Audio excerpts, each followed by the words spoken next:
Yes, you can relax. Believe me, Master is extremely knowledgeable. If he says that she's going to be alright, then there's absolutely nothing to worry about. Oh, are you awake now? Oh, thank goodness! Traveler, you're finally awake!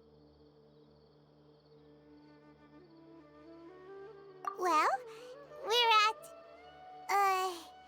good question. Where are we? Hyman was in such a panic when you passed out that she even forgot to ask what place this is. This is Gandharvaville. It was originally built by scholars from Sumeru as a place to rest in the rainforest.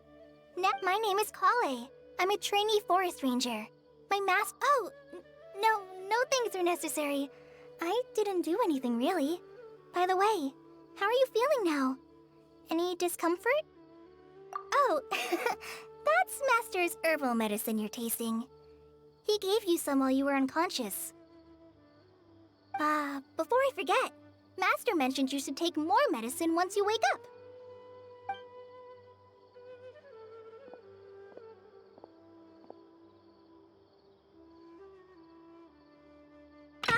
Whoops! Kale, what's the matter? Were you trying to retrieve the medicine? As I've already told you, you must be careful with these. I'll get it for you once I am finished here. Sorry, Master. Now, the guide to Avidia Forest's edible fungi is clearly posted on our bulletin board, but if Farbode forgets which mushrooms to avoid one more time, I'll have no choice but to leave the guide somewhere a little more visible. Like right smack on his forehead so others can remind him to be careful. Right? This is the second time he's come down with food poisoning this month. I'll be sure to give him a good talking to. Yes, please do. If, on the off chance, Farbode simply enjoys having little imaginary fairies dance before his eyes, then we'll just let him be. But the next time he requires any of our medicine, be sure to charge him accordingly.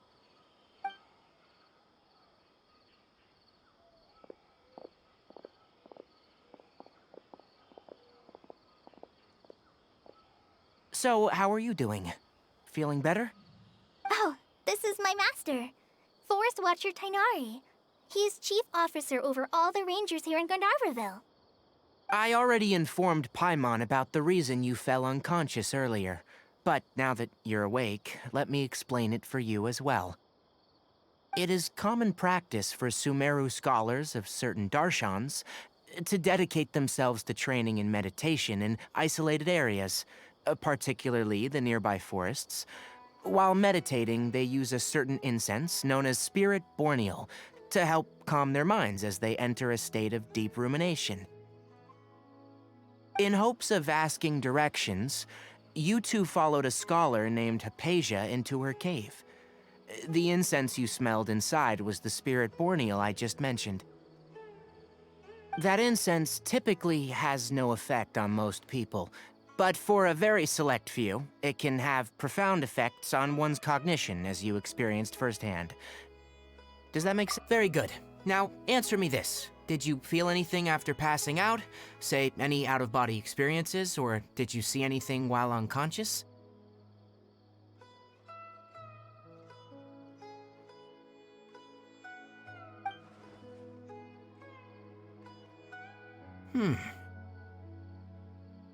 Kale, let the others know to stop bringing their patrol logs here for now. Huh? Why? Because these two will be staying here for the next few days. They can have my room and I'll bunk with Amir. Now get a move on and be sure to do as I've said. Yes, Master Tainari.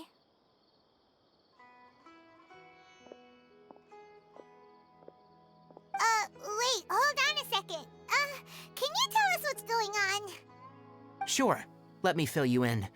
I originally planned to send you on your way once you finished your medicine. However, it appears now that you should stay a while longer in Gandharvaville for Further observation? no need to be hasty. As long as you have the capacity to judge between right and wrong, I promise that you'll understand the gravity of the situation once I explain everything to you. Based on what you saw after smelling the incense and losing consciousness, we can conclude that you experienced a powerful hallucination, which suggests your mental state is not in the best of shape. If you're skeptical, have a whiff of this. Oh, are you okay? You're experiencing a similar sensation as when you passed out, aren't you? So even though your condition is stable as of now, if I were to haphazardly let you leave, it's highly likely that you'd suddenly pass out again somewhere else. The rainforest is home to many fierce animals and hazardous areas. If something were to happen to you again, I'm afraid you might not be so lucky. For now, I suggest you continue taking your medicine each day and avoid wandering off on your own, at least until you stop having adverse reactions to this kind of smell. Okay? Good. Now, continue resting while I fire up another bowl of medicine for you. Seriously? We just arrived in Sumeru and we're already having problems left and right! Paimon knows we're set on meeting Lesser Lord Kusanali as soon as possible, but you really don't look too good. It'd probably be best to let you recover first.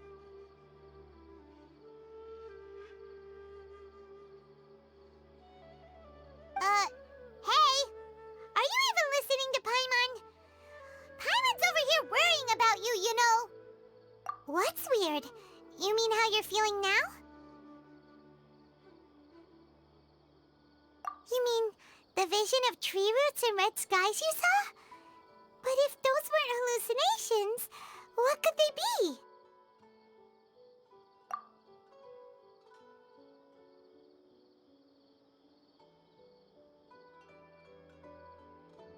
Well, considering how unique you are, Paimon trusts your judgment here.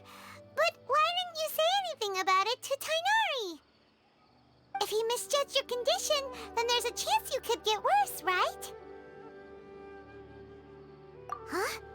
You mean that Tainari already knows that what you saw weren't hallucinations? But if that's the case, why would he try to hide that from us? Oh, Paimon gets it now. That explains why you were so quiet earlier. Well, that settles it then.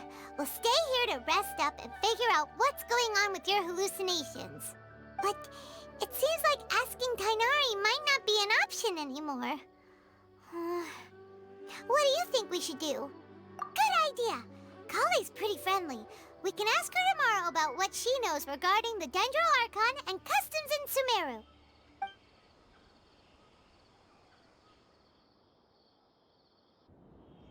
Rise and shine! Come on, it's time to go find Kale!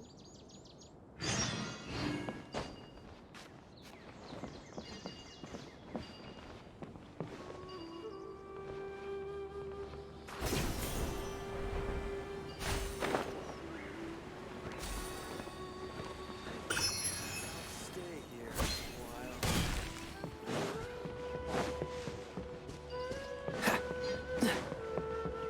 What's the hurry? All right, next let's see your right hand. Not bad. But please remember that you still need to be careful, understand? Yes, I will. By the way, Master, I still haven't received the patrol route for today. Look, Kale, today's patrol will be a long one, so you won't be coming along this time. But I have a vision too!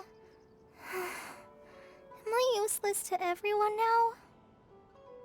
Don't talk like that, Kale. This is not something you need to be worrying about right now. Ah, there you are.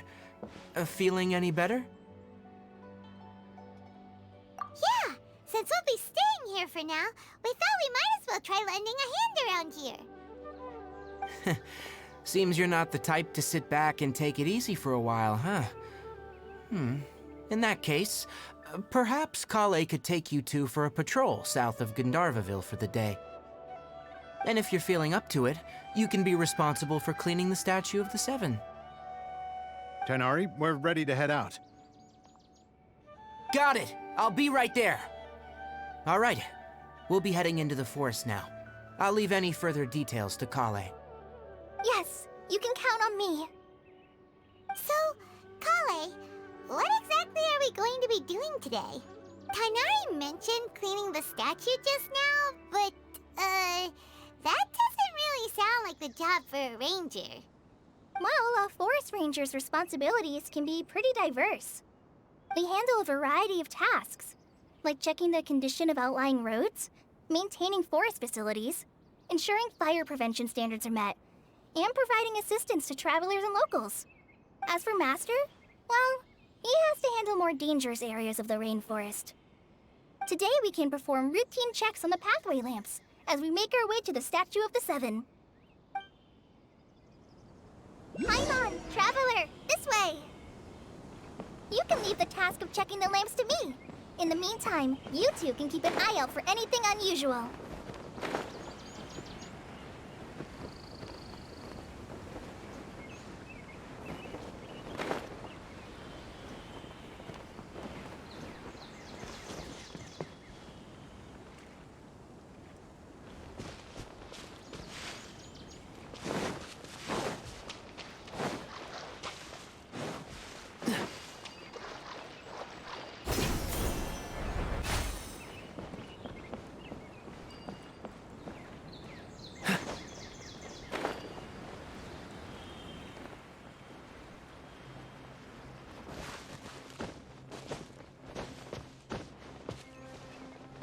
What's the hurry?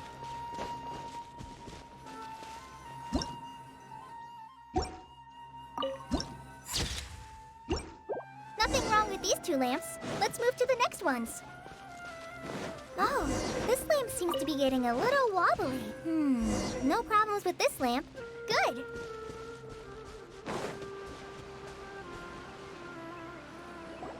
The Statue of the Seven is up on top of that large rock formation. You must have seen it when you came down this road before. It's pretty high up there, isn't it? Don't worry. If you're afraid you can't make it up there, I'm sure Master wouldn't mind if you don't clean the statue. Oh? I guess I'll leave it up to you then. There's not much footing once you reach the statue, so be careful up there. Paimon will fly up with you and help you with those hard-to-reach areas. By the way, Kale, do you know anything about the Dendro Archon? You know, That depends. Are you referring to Greater Lord Rukkhadevata or Lesser Lord Kusanali? Huh?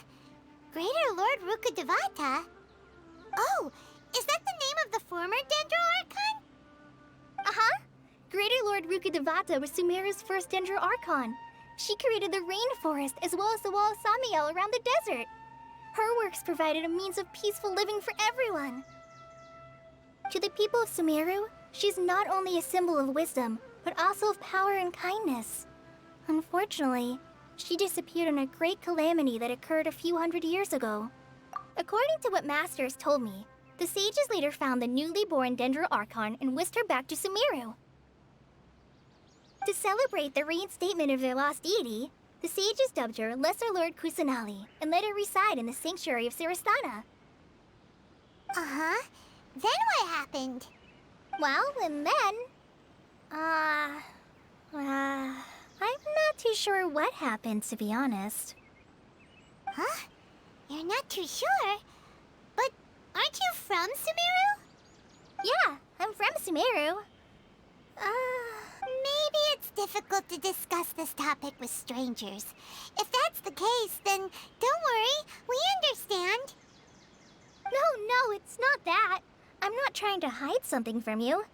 Besides, I don't consider you two strangers. Because you two know Amber, right? Wait, Amber? You mean... Yes, that's her. I once lived in Mondstadt for a while, and she helped me a lot during that time. You could even say that she helped me become a new person. There's no one like Amber. She lives life to the fullest while always adhering to her strong sense of justice. She's ready to answer the call for action at any moment, but is also very understanding of others. She's like the spark that lights the fire in everyone's heart around her. If you ask me, She's a prime example of a true outrider. She's the first person anyone coming to Mondstadt will meet. You can't help but be enthralled by her charm and enthusiasm, causing you to fall in love with the lands of Mondstadt and... sorry. Paimon thought the work of Outriders was a little different from what you just described, but one thing's for sure, you really like Amber. Sorry. I was rambling on just now. It must have sounded kind of weird. It's alright, Kale. Knowing that you're a friend of Amber somehow makes Paimon suddenly feel a lot closer to you.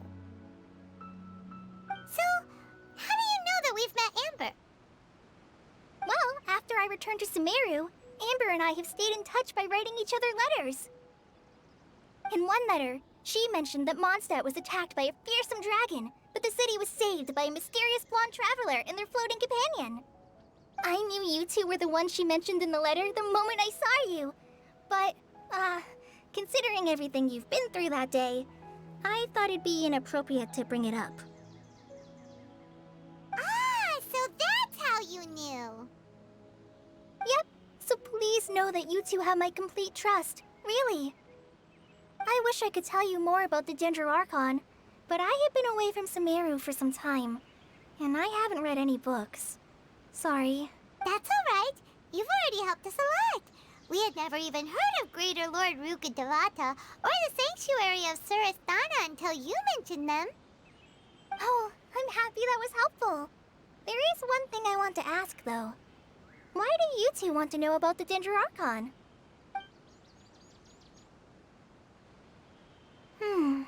So that's why you're here. Thank you for telling me your story. Don't mention it. We are friends after all, right? Alright, we have a statue to clean. You both have my thanks. While you two are up there cleaning, I'll go ahead and inspect the forest canopy. Let's meet back here shortly.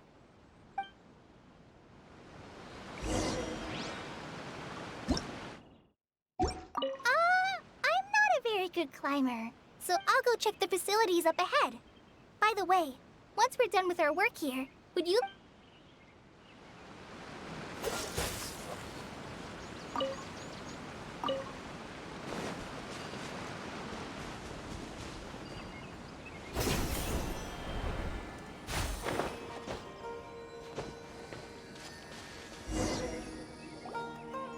Huh. Now that Paimon looks at it, the deity that's carved on the statue is kinda small. Do you think she's supposed to be Greater Lord Rukkhadevata or Lesser Lord Kusanali? The name does seem to fit the statue somehow. Well, anyway, we'll have to figure that out later. Let's get started on cleaning the statue. Paimon will fly up and take care of the top, and you clean everything below.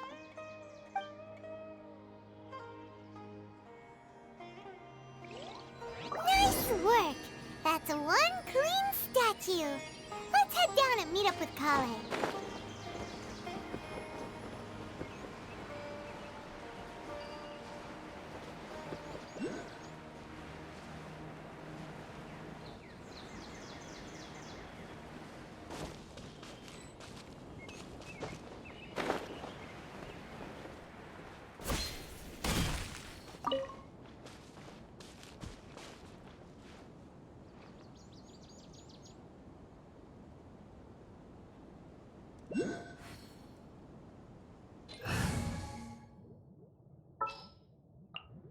Trainee Forest Ranger Kale, reporting.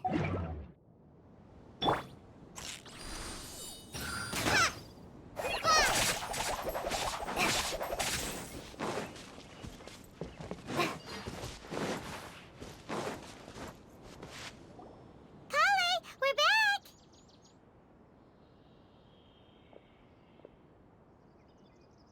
Welcome back! You must be tired after all that climbing. Let's take a little break. I brought some fruit and water for us. Yay, food! What kind of goodies did you bring? Hey, don't be a party pooper. It's not like Kale is a The best way to compliment a chef is to show passion for their food. Xiangling taught Paimon that. I prepared a nice portable dish that forest rangers like to eat called pita pockets. I hope you'll like them. Whoops! Ah, no! You dropped it on the ground! Not to worry. I wrapped a few layers of oiled paper around each pita. They should be fine. Oh, whew. Paimon nearly had a heart attack there. Those pitas are amazing! You're quite the cook, Kale. Thank goodness you wrapped them in paper. Paimon wouldn't have been able to sleep at night knowing something so tasty had been wasted. You really know how to compliment the chef, Paimon. Since you liked it so much, I'll be sure to give you a copy of the recipe sometime. I'll even include all my personal cooking pointers, so you'll be making your own pita pockets in no time. Yay! Thanks, Kale! It's hard to believe someone as diligent as you could have clumsy moments, too. Oh, I guess it happens from time to time. So, Kale, don't you think that Tainari's a little too strict with you? He won't let you touch anything without his permission. Paimon knocks stuff over all the time flying around the Traveler, but she's never said anything. Everyone has their clumsy moments. No, you've got the wrong idea about Master. Sure, he may seem a bit harsh at first, but with some time, you'll see that he's actually very kind-hearted. I've heard the veteran rangers say that Master is from some ancient and mysterious race that is known for their cunning wit and reclusive nature, but Master is actually very kind at heart. Oh, by the way, you've heard of the Academia, right? Well, there's a group called,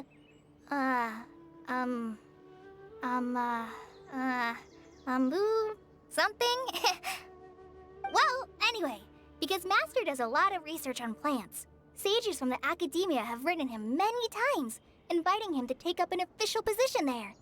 But Master declines their offers every time, saying, Sumeru City is too noisy. It'd be bad for my ears. I know, right? I've always wanted to pet them, too.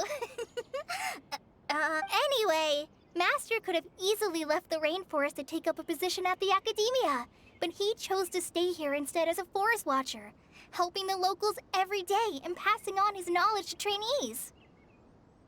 In fact, Master's the one who taught me how to make pita pockets. Really? Paimon would have never guessed that.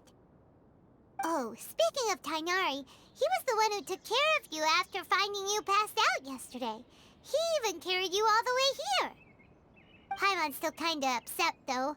He kept scolding Paimon the entire way here. Oh no, I'm sorry. Master might have been overreacting a little. But, it's mostly because Paimon wouldn't stop yelling, Why, oh why? Is she going to die? It probably started to get under Master's skin after a while. Hey! Don't laugh! Paimon was genuinely concerned about you.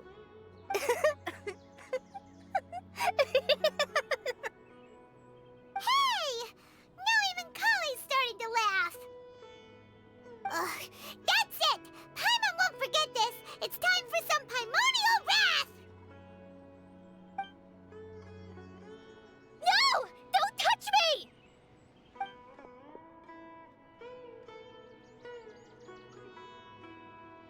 Oh, sorry, Kale. Paimon didn't mean to scare you. No, I just... I didn't mean that.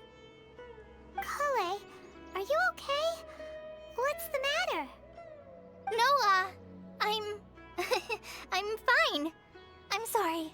I must have startled you both reacting like that. Oh, well, it's getting late now. Let's hurry back to Gandharville. I think Master and the others should be back by now, too.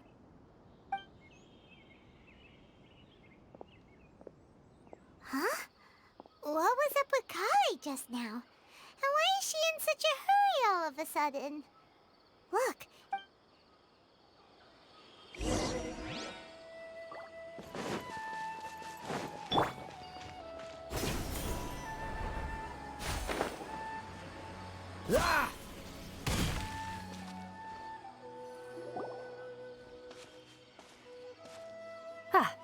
Traveler. You've returned. Yep, we're back. Have you seen Kale by any chance? Oh, Kale? Yes. I saw her go into her room just a moment ago. Oh, okay. Guess we'll just have to wait and talk to her tomorrow then.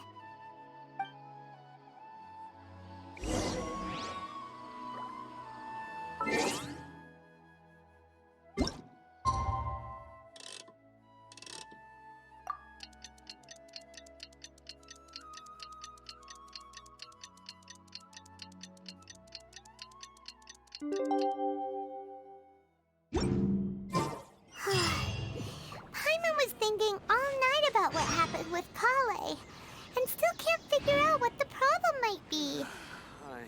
Maybe she's in a better mood now. Let's go check on her. Stay here.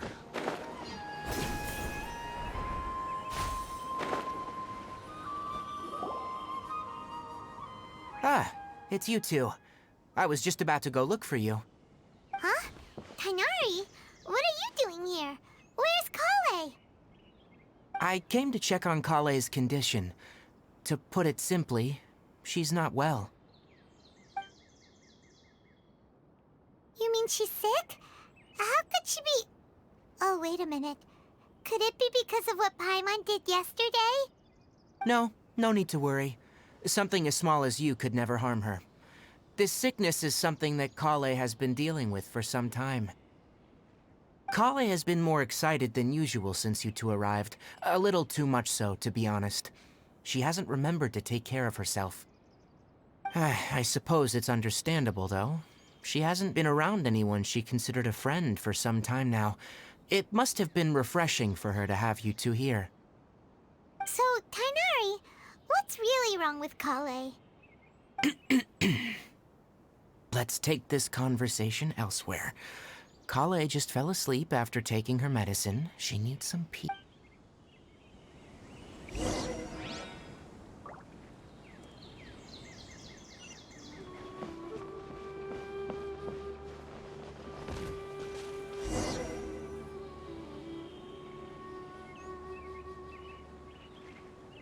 All right, let's continue our conversation here, shall we?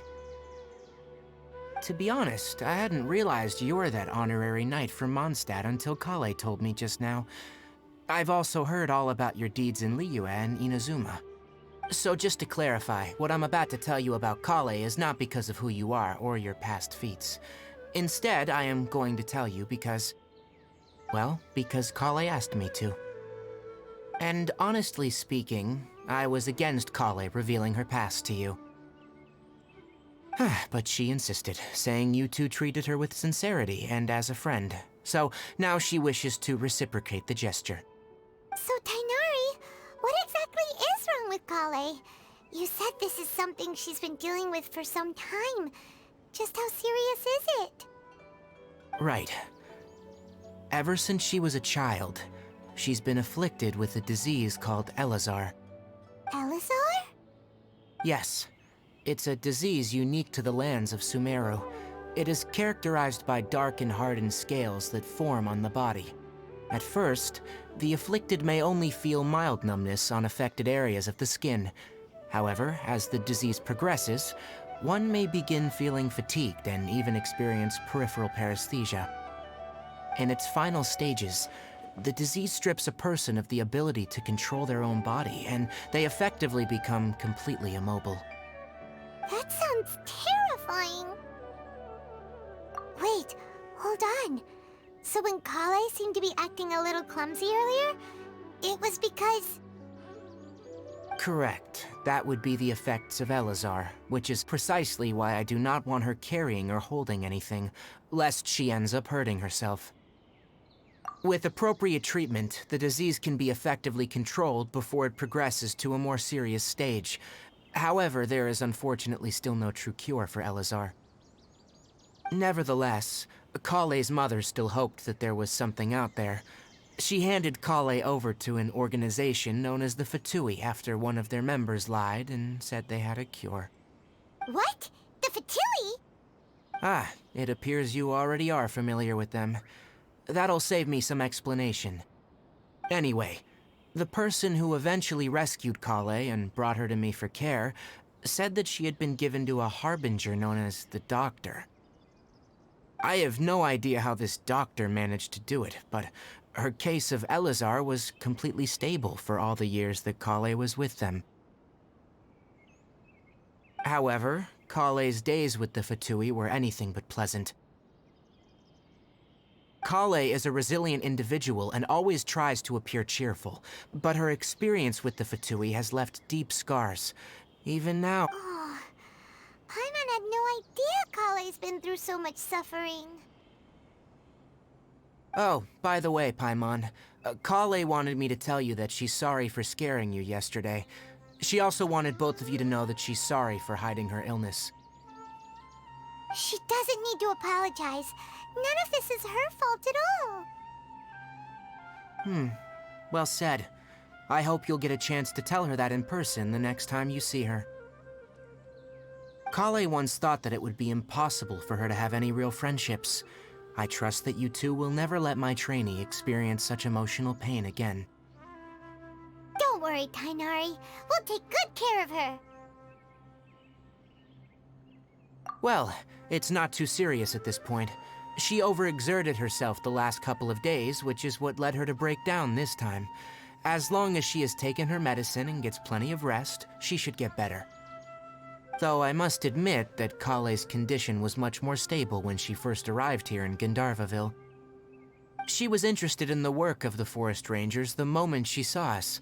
I could see that she was serious about learning, so I felt compelled to ask her to join us. Her stamina has gotten much worse recently.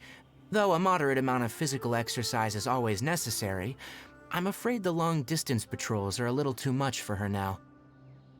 Alright, now that I've told you about Kale's past, I think I'll head into the rainforest to find some ingredients needed for her medicine. I'll see- Yeah, we'd like to do something to help Kale too. Alright, but I must warn you two. The rainforest is a dangerous place, especially for someone who's still recovering, like the Traveler. You must follow closely and listen to every instruction. No problemo. Let's go then. We'll be looking for a plant known as the Nilot Pala Lotus. It's often used to help those afflicted with Elazar recover their energy. Hey, Tainari? Where exactly are we going to find this plant? Nilot Pala Lotuses can be found all over the rainforest, but it often grows right here around Gandharvaville. Given the name, it sounds like we should be looking for it in the water. You are correct. The Nilot Pala Lotus grows in the water. When fully matured, they look like giant blue flowers floating on the water's surface. Quite an attractive species, if you ask me. The large petals are actually the plant's leaves and sepals, which surround a very small flower. You should note that many of the plants found in Sumeru have names that are contrary to their species. Take the Cowpelata, for example. The plant is not a lotus at all, but rather a vine. And then there's the Sumeru rose, which is not a rose, and is completely contrary to its name. Oh, okay then. Note to Paimon. Never bring up the topic of flowers with Tainari.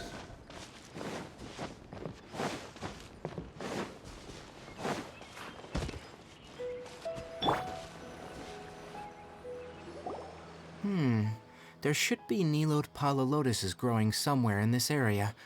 Let's split up and begin searching.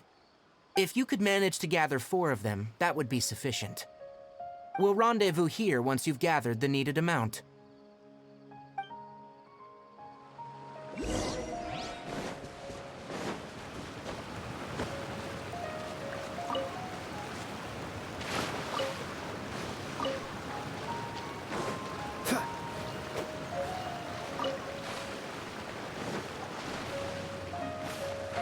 Alright, we've gathered enough Nilot Pala Lotuses. Let's head back to meet Tainari. Hey, Tainari! We found the lotuses you requested. Let me have a look. Good. Very good. I'm glad you two came along. Your exploration experience helped save me a lot of time here. It seems we even have enough time to stock up on other things I need. Hey, Tainari! Oh, Tainari, someone's calling your name. Ah, yes, that's Amir and the others. But didn't they just set off not too long ago? Let's go find out what's going on.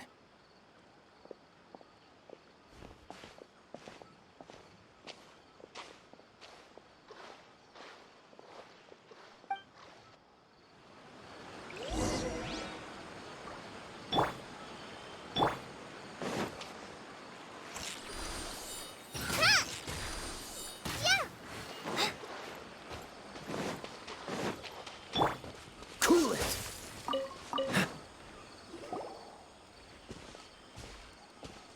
Tainari, thank goodness we found you here. We were just about to head back and find you at Gandharvaville. What's going on? We just discovered a withering zone. The withering is back? But the patrol route you were on should have been already cleared just a week ago. It reappeared so quickly. Can you tell me the exact location? It's up ahead, deep in the river valley. It's appeared in a spot that blocks nearly the entire narrow part of the valley area, so we decided to come find you as quickly as possible. And the radius of the contamination? Sorry, I couldn't get a clear enough view to tell. No one in our patrol team had a vision, and it appeared to still be spreading. So we didn't risk getting any closer. Okay, I understand. You made the right decision. I'll go deal with it right away. Wait, Tainari, why don't you let us help you? You two have only just arrived in Sumeru. You're still unfamiliar with many things in these lands. There's a unique type of anomaly that occurs in the Sumeru rainforest. It's called the withering. The affected areas not only cause nearby vegetation to wither, but it's also lethal to wildlife and even people. If you don't carry a vision, then you should think twice before approaching such places. Yes, Amir is absolutely right. I wasn't kidding when I said the rainforest is a dangerous place. As Amir said, only someone with a vision, that is, the power to manipulate elements, will be able to resist the withering's corrosive effects for a time. That's right. If any of the forest rangers without a vision come across a withering zone, we first make a record of the location and then have a ranger with the proper abilities deal with it, like Tainari here. Only someone with a vision can venture within a withering zone and find a way to deal with it. But you don't seem to carry a vision. Don't worry, she may not have a vision, but she's a real pro at using the power of the elements. Seems the rumors about you were true then. In that case, all right, you two may accompany me. We typically only teach visitors how to identify the withering as they're about to leave Gandharvaville. We'll make an exception today and show you what it looks like up close.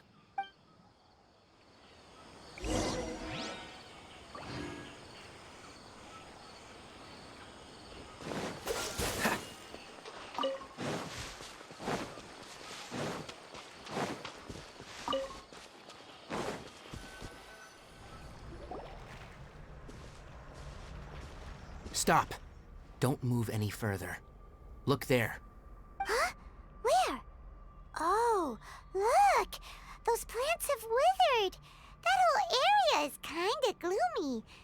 Oh, Paimon doesn't like the look of this. That is the withering. All right, traveler. We're gonna have to enter that withering zone. Once inside, we'll need to look for what we call tumors of the withering. If we eliminate those, then the area will be saved. Thank you. But I must warn you, don't push yourself. This is your first time handling this sort of thing, after all. Even with elemental powers, once you step inside the withering zone, you may experience extreme discomfort. If at any point it becomes too much, return outside the zone and take a breather. It could become a matter of life and death. You ready then? Let's go.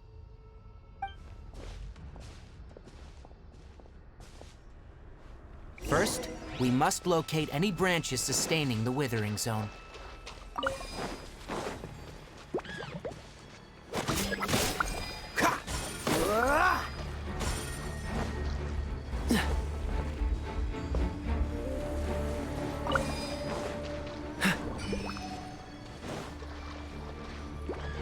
Freeze!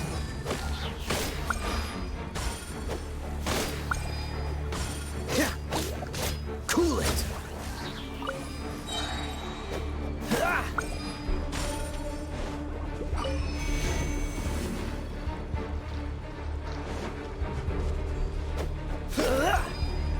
Great work.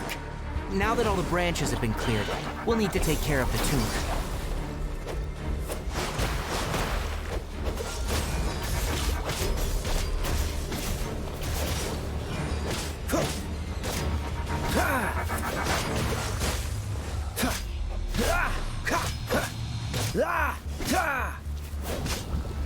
Freeze!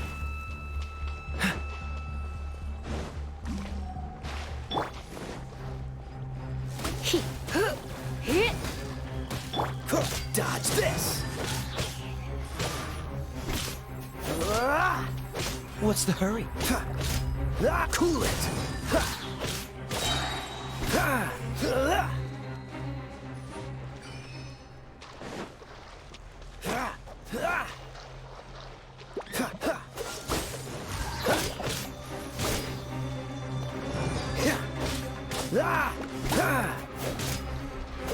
Now, destroy the tumor of the withering. We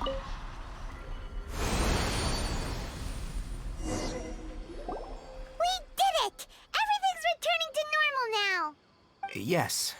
Thanks to you two, we were able to quickly restore this area back to normal. Tainari? You make it sound like we did well, but why does Paimon have the feeling you're worried about something? It's that obvious, huh? Alright, it's like this. Recently, the rate at which withering zones appear has been increasing. Even though we were able to quickly clear that withering zone, it won't be long before another one appears. If that simply meant more work for me, then that wouldn't be an issue. But it's far more severe than that. The withering is leaving lasting effects on the rainforest itself. For instance, even though we cleared out the withering zone, many of the plants that were affected will not recover. This presents a crisis for the ecosystem itself. Many plants in the rainforest are already in decline, directly impacting the wildlife that depends on those plants. And most disturbingly, as the appearances of withering zones have started to increase, Kale's case of Elazar has also become more serious. Huh?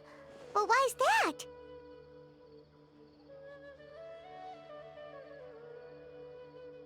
I'm still not sure of the exact reason. However, I've received word from acquaintances at the academia that similar cases are being reported for patients with other conditions. No, none that we know of.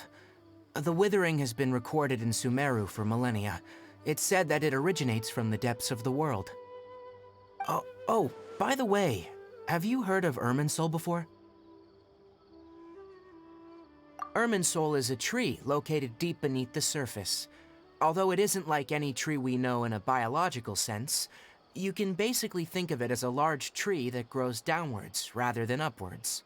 I'm sure you've heard of ley lines, right? They're like the roots of Irminsul, spreading and extending from a massive cavern deep underground all the way up to the surface.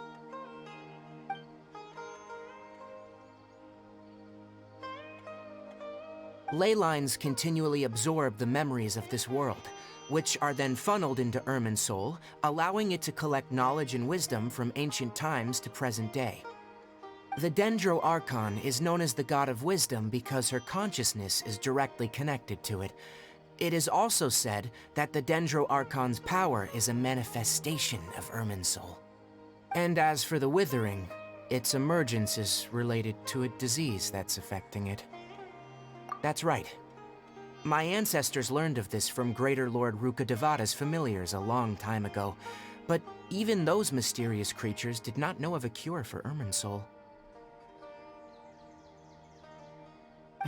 I'm afraid we Rangers will be battling the Withering Zones here for a long time, until a cure is found.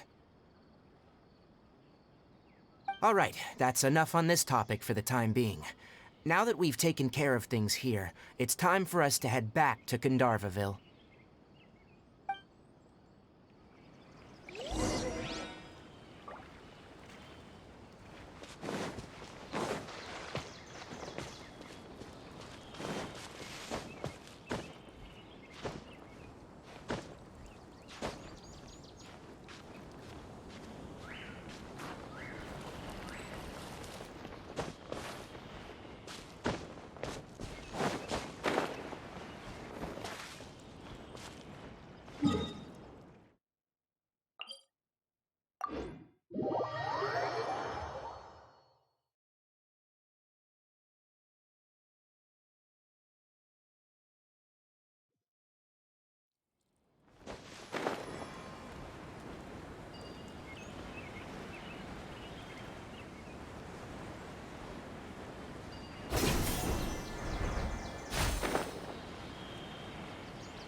Oh, Tainari, you all made it back. How did it go? The withering zone you reported has been taken care of. No need to worry. Huh? Wait, is that? Oh no, Hypatia!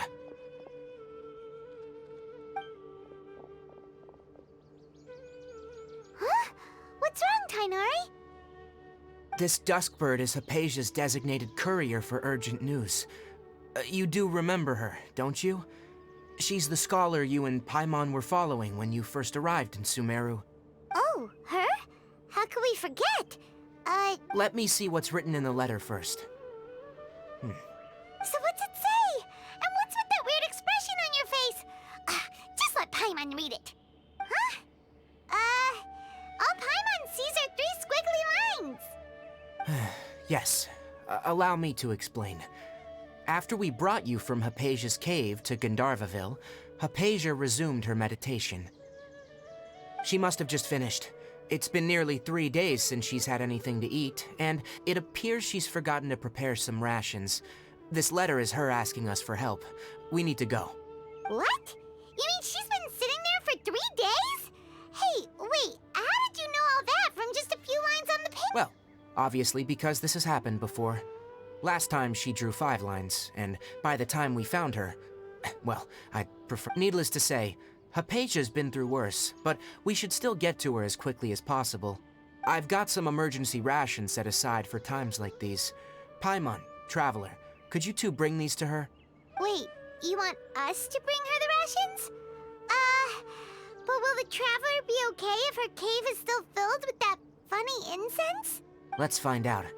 Here, Traveler, take a smell and see. So, how do you feel? Huh? Really?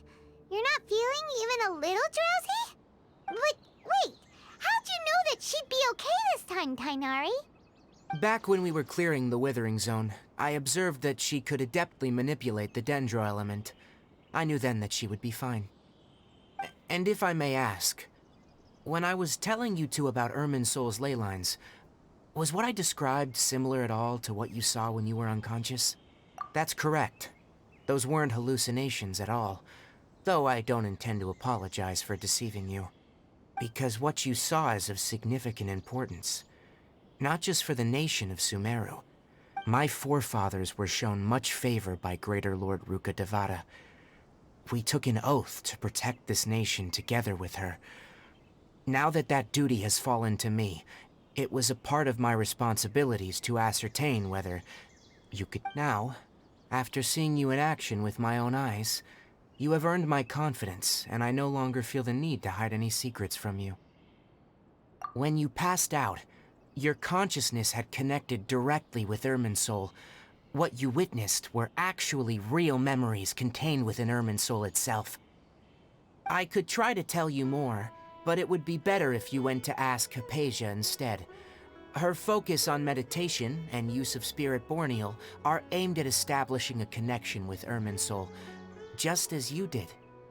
That sounds nice and all, but will she really help us? Seriously, she completely ignored us the last time we tried talking to her. That was because when you ran into her, she was in a special phase of her training. During that time, she must avoid communicating with others. Please, wait here for a moment.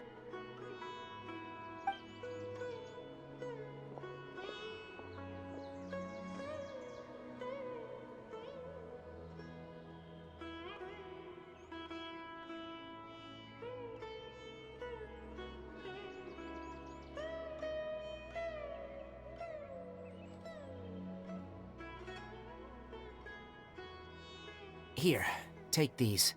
It's a meal I packed for Hypatia, as well as some other ingredients. I'm sure it'll come in handy.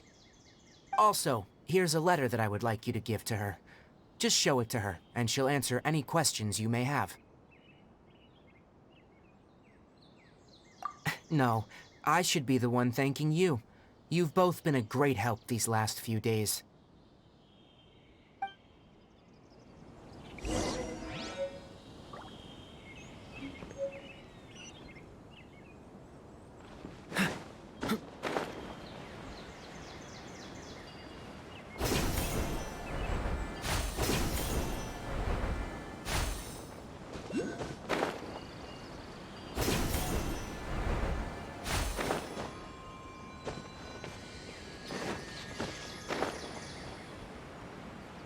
Hypatia should still be in the cave.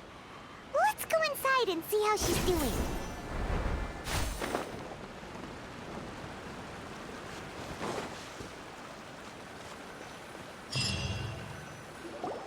Hello? Hypatia? Hey, there's nobody here. Maybe she went out to look for some food. Let's try looking around the area.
Hypatia, are you alright? So hungry. Need water. There's no way we can get her to eat in her current condition. Let's try finding some water first. Huh? Wait, why does it look super foggy outside all of a sudden?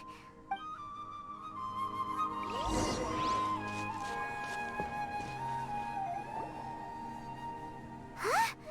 How'd things out here end up looking like this? What happened? And where are we? Really? Oh, maybe you're right. Let's go investigate the area.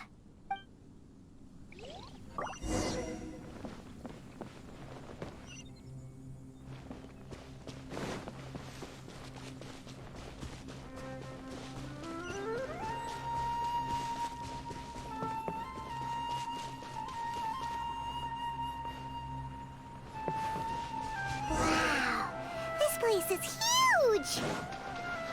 Paimon knew there's something off about that cave. Let's think of a way to get over there and have a closer look. Who knows? Maybe we'll find a lead of some kind.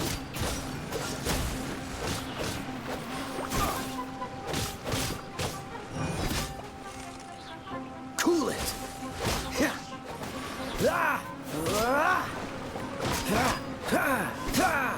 Ah!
Let's spark things up.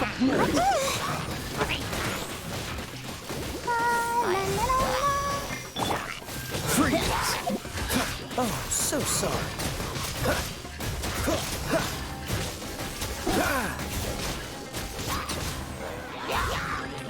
Cool it!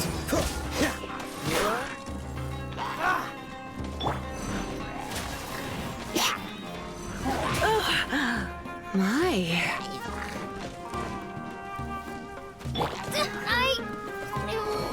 This day will come. This moment will be frozen in time. Don't push your luck. Cool it! Let's dance. Freeze! Oh, so sorry. Yep. Come a little closer. You're in for a little shock.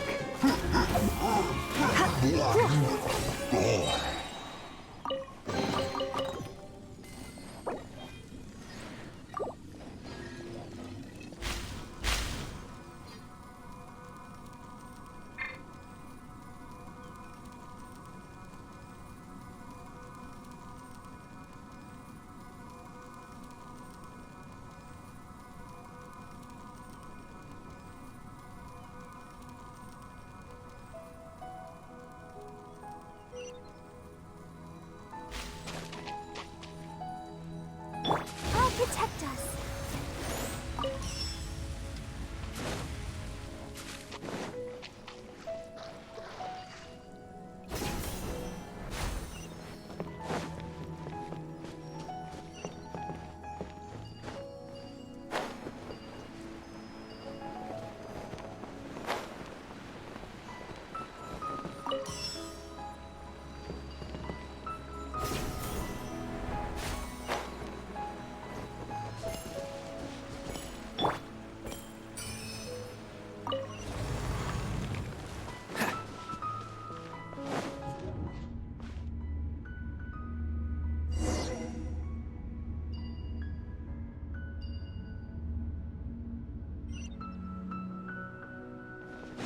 What in Tibet is going on here? This place is getting weirder by the minute. Hey, what's the matter? You don't look so good.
Well. Looks like we meet again. The Abyss Herald! What are you planning to do in this strange place? Strange place. Plotting. You needn't worry about such things. They don't concern you. Bow before the abyss! Cool it!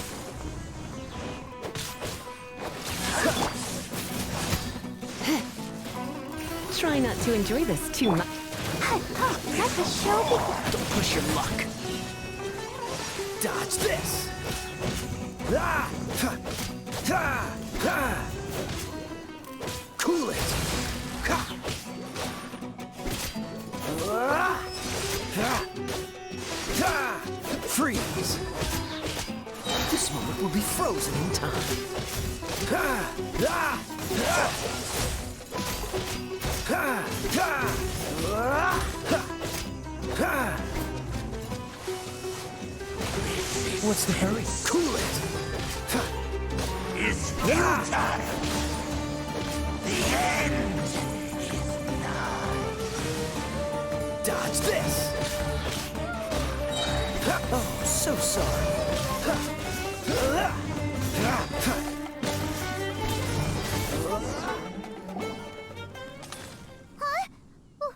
Why can't we beat this guy? Oh, Paimon doesn't get it! We faced others like him before! What's wrong this time?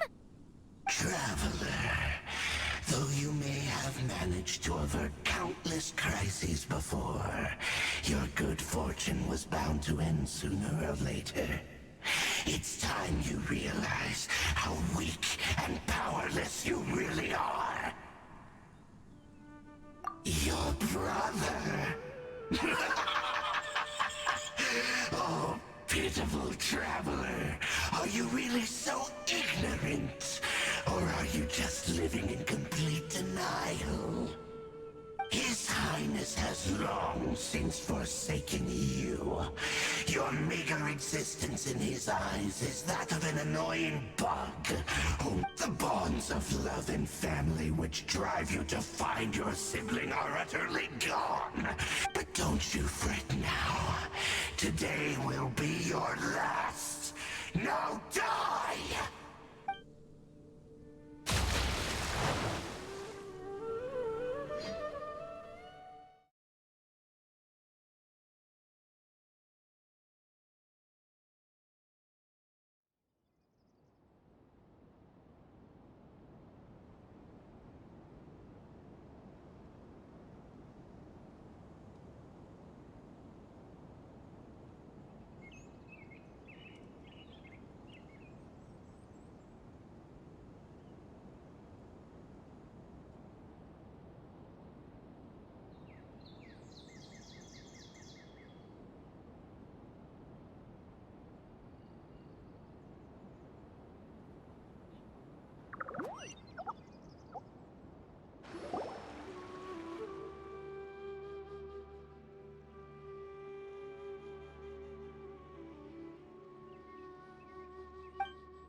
What do we do? We haven't seen Hypatia anywhere! Oh, there she is! Quick, let's see how she's doing! So sweet. Well, the good news is that she's still conscious. Hey, why'd you drop her food on the floor like that? Are you okay? Anyways, we can talk about this later. We better make sure she's alright first.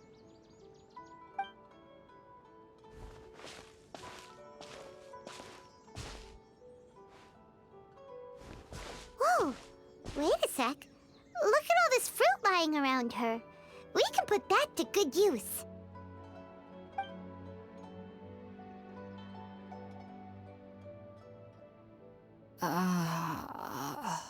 Who is there? Tainari, is that you? Huh?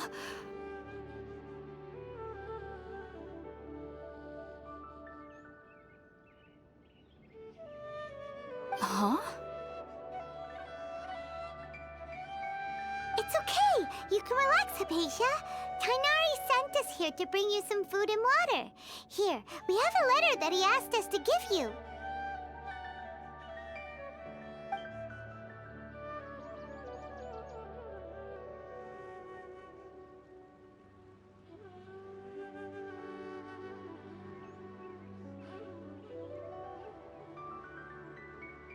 I see.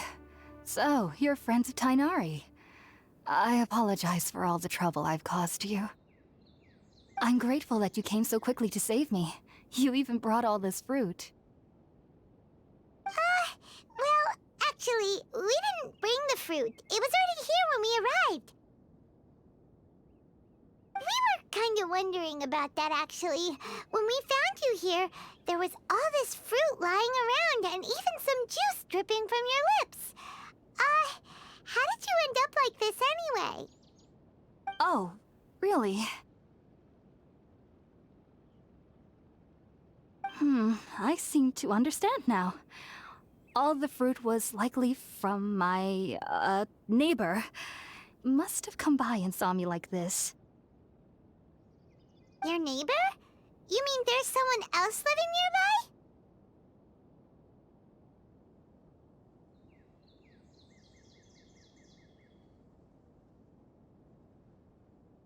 Oh? So you're able to see them too?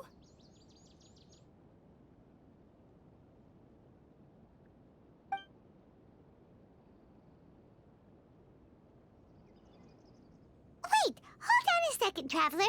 You say that before we arrived, you saw some mysterious creature and suddenly had a strange dream? Isn't that a little too crazy to believe? No, I actually do believe what the Traveler is saying. I myself had a similar experience once before and ended up scaring my timid little neighbor here. You needn't worry. They mean you no harm. They only dragged you into the dream because they hoped to buy themselves a little time in order to scurry away. So, Hypatia, just what kind of creature is your neighbor exactly? I'm not sure what it's called, to be honest. But I do know that they have some sort of deeper connection with the Dendro Archon. I know this because the first time I saw them was also the exact day my consciousness was able to form a connection with Irminsul. Even after I opened my eyes and stopped meditating, my heart was still pounding, and my mind was racing with all the knowledge that I had touched. And at that very moment, I suddenly noticed a small figure at the opening of the cave.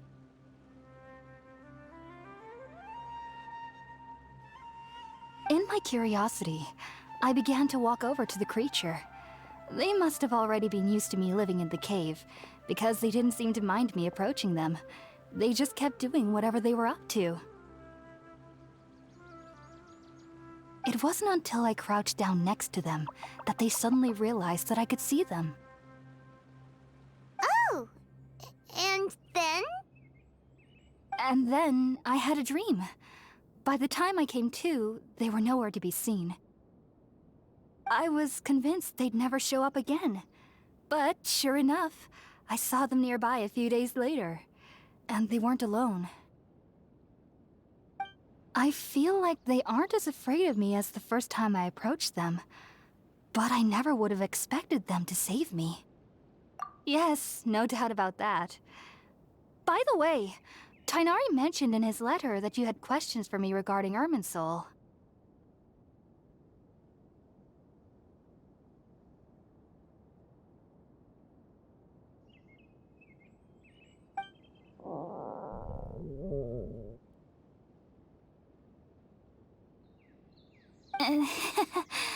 Sorry about that. Sounds like just drinking juice still isn't quite enough for my stomach. Well, if somebody hadn't dropped the food earlier... Anyway, looks like we'll need to prepare something ourselves.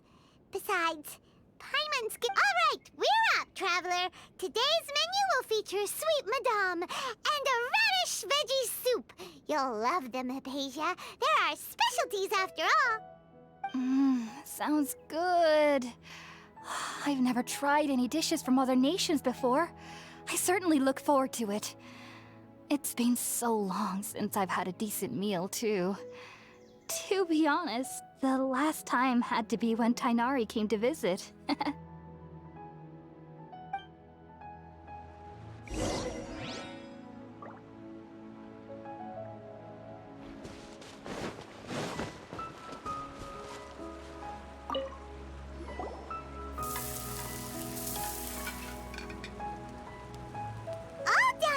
Let's use the empty box that Tighnari gave us since we already watched it. Oh, it smells amazing. And the box is a nice touch, too. Let's go...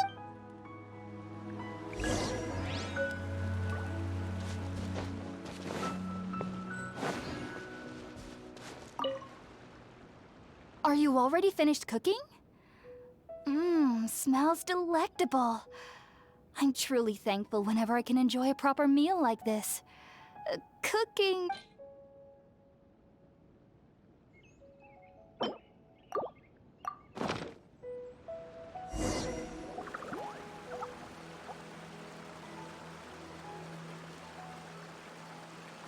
Even though everything you mentioned was in Tighnari's letter, it's still hard to believe you were able to connect with Irminsul immediately after smelling Spiritborn eel for the first time.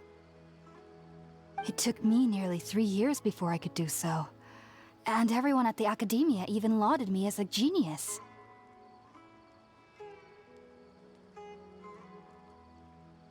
You should know that some researchers spend their entire lives without ever successfully connecting with Irminsul as you have. So why does this incense allow people to connect to Irminsul? The ingredients used to make Spiritborn ale primarily consist of plants created by Greater Lord Rukkhadevata. These special ingredients are conducive to heightening our senses to the Dendro Archon's power. Since the root of the Dendro Archon's power lies within Irminsul, we can occasionally tap into her powers to peer into the depths of the earth.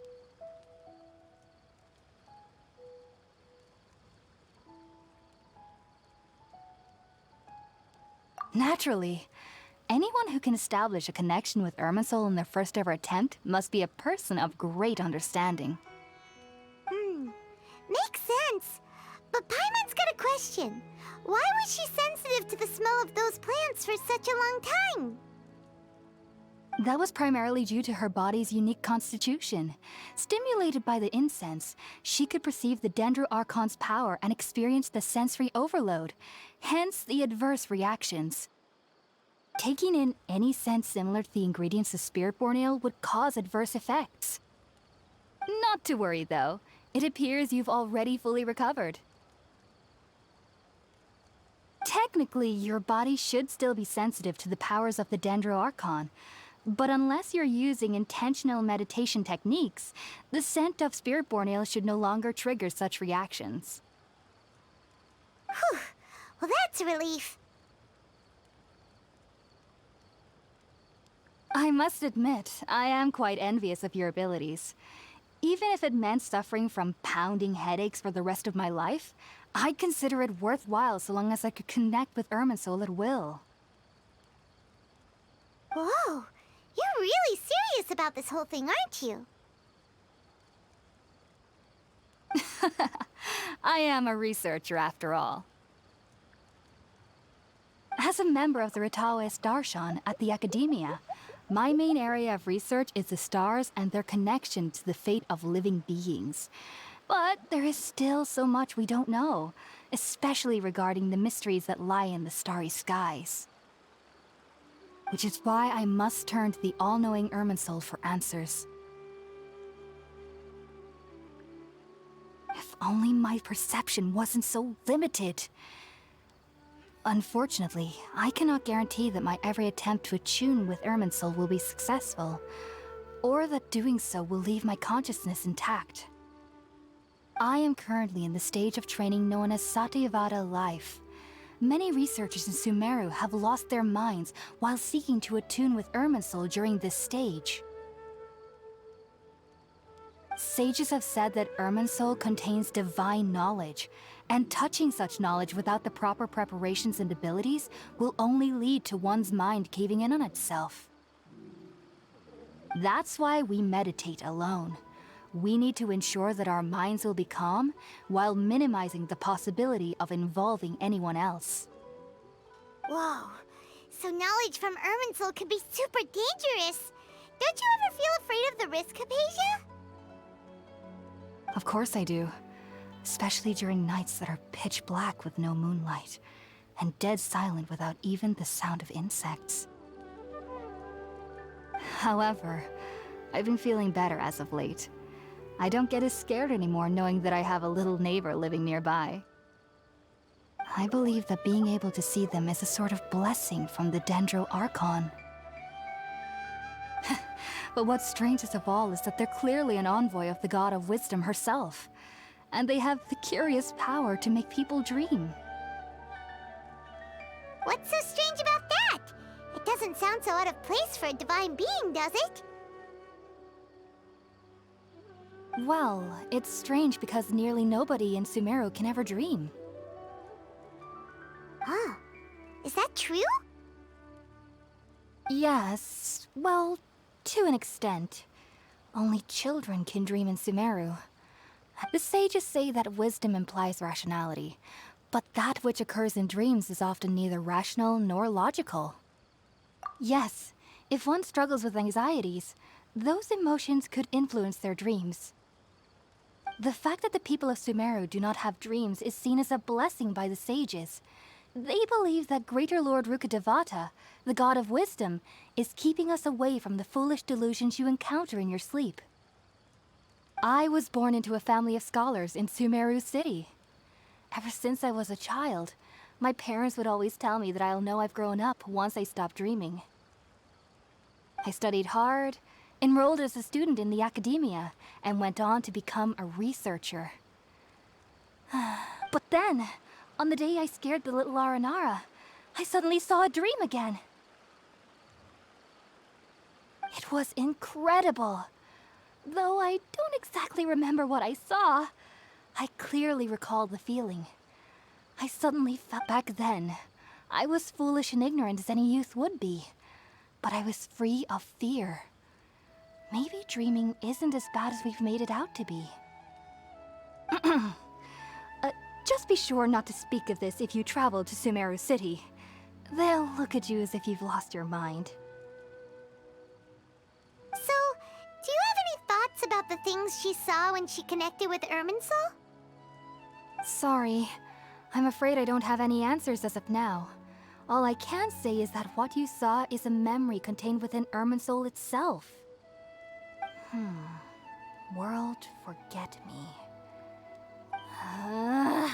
If only I could ascend past Satyavada life and begin Paripurna life. I might have some more answers for you. If you two are ever in the area again, please be sure to come and see me. There's no need to be thanking me. You two are my saviors. Besides, I'm already looking forward to tasting some more of your cooking.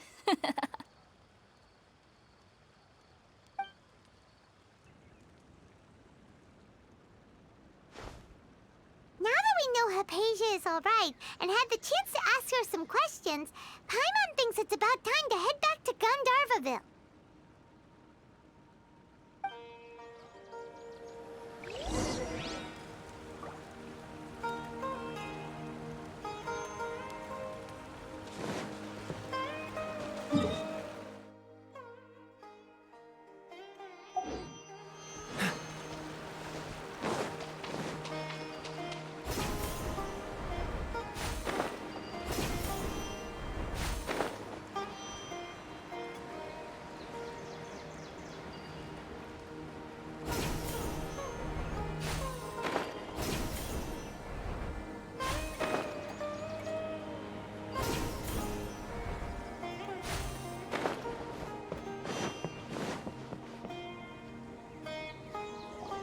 Think about it, Tainari. Refusing to join is tantamount to burying your head in the sand.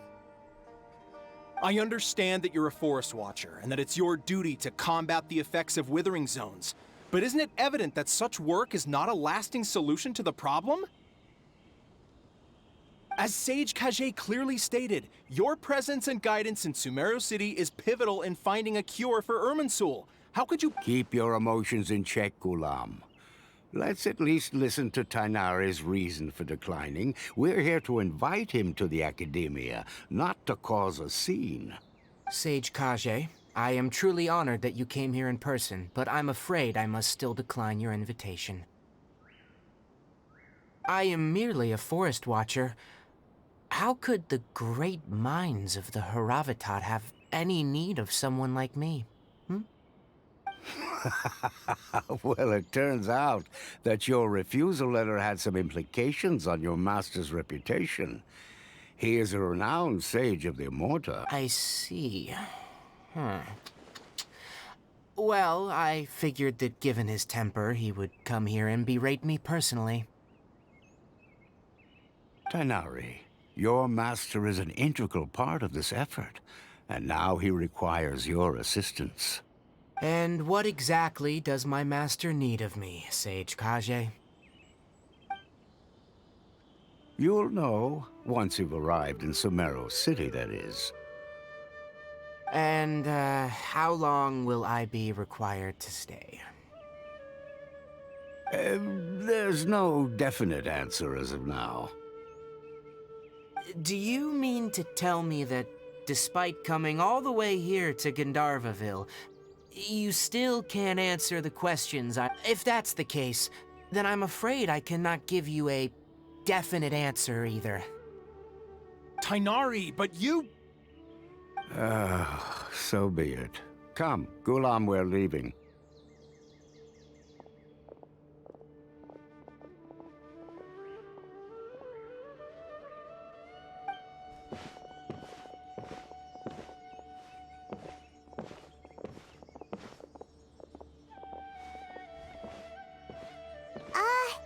Tighnari, what was that all about? It's nothing.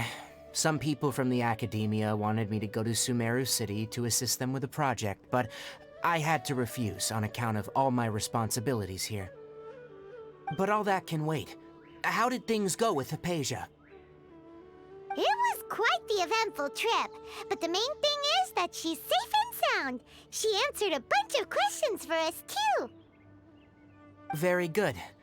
Now that the Traveler has made a full recovery, there shouldn't be any reason for you to tarry here longer. I assume you will be heading to Sumeru City, correct? That's right! We want to meet Lesser Lord Kusanali and ask her for advice. Sorry, I'm afraid I don't have any advice for you there. Well, do you at least know anyone we can try asking in Sumeru City? Let me think.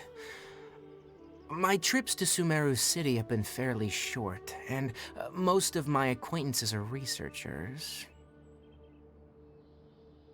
Oh, how about this?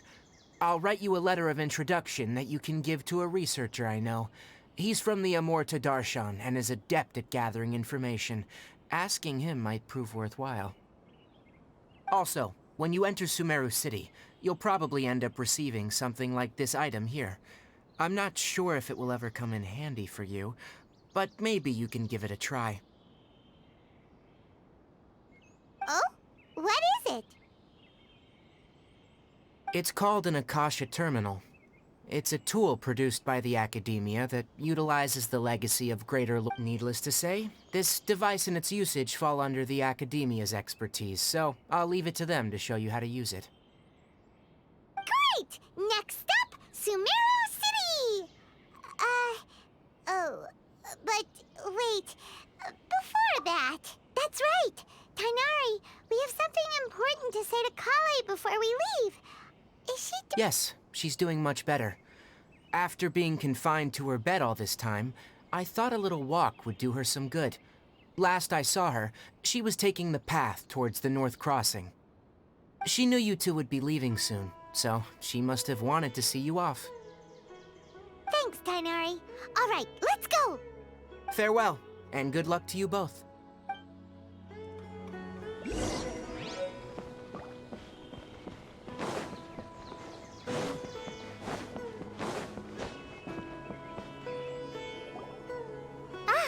I've been waiting for you two.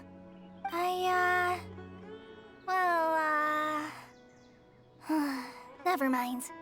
I guess I should just wish you two a safe and successful journey. Thanks for waiting here just to see us off, Kale. We're headed to Sumeru City. Don't worry about me. I can take care of myself. My condition won't be getting in the way of my duties. I want to be a forest ranger after all. It's up to me and the others to protect the rainforest here. And, I'm sorry. I should have told you both about my condition when we first met. I just wanted you two to treat me as a normal friend. not some girl that needs your sympathy. But I guess now I understand that the most important thing is for friends to be genuine with one another. There's no need to apologize, Kale. We should be thanking you for trusting us enough to be your friends and sharing your past with us. We're probably still gonna worry about your condition, but that's because we're friends and we care about you. Thank you. That means a lot. Before you leave, I have something for you. Oh? What is it? It's my recipe for pita pockets. I told you that I'd give you a copy, remember? My handwriting is a little, messy, so please don't laugh. Yay! Thanks, Kale. Now we can eat those scrumptious little pitas whenever and wherever we like. I hope that whenever you eat them, you'll both remember your time here in Gandharvaville. Well then, I, trainee Forest Ranger Kale, bid you both farewell. Please visit Gandharvaville again. The Rangers will always be ready to assist you here.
What's the hurry?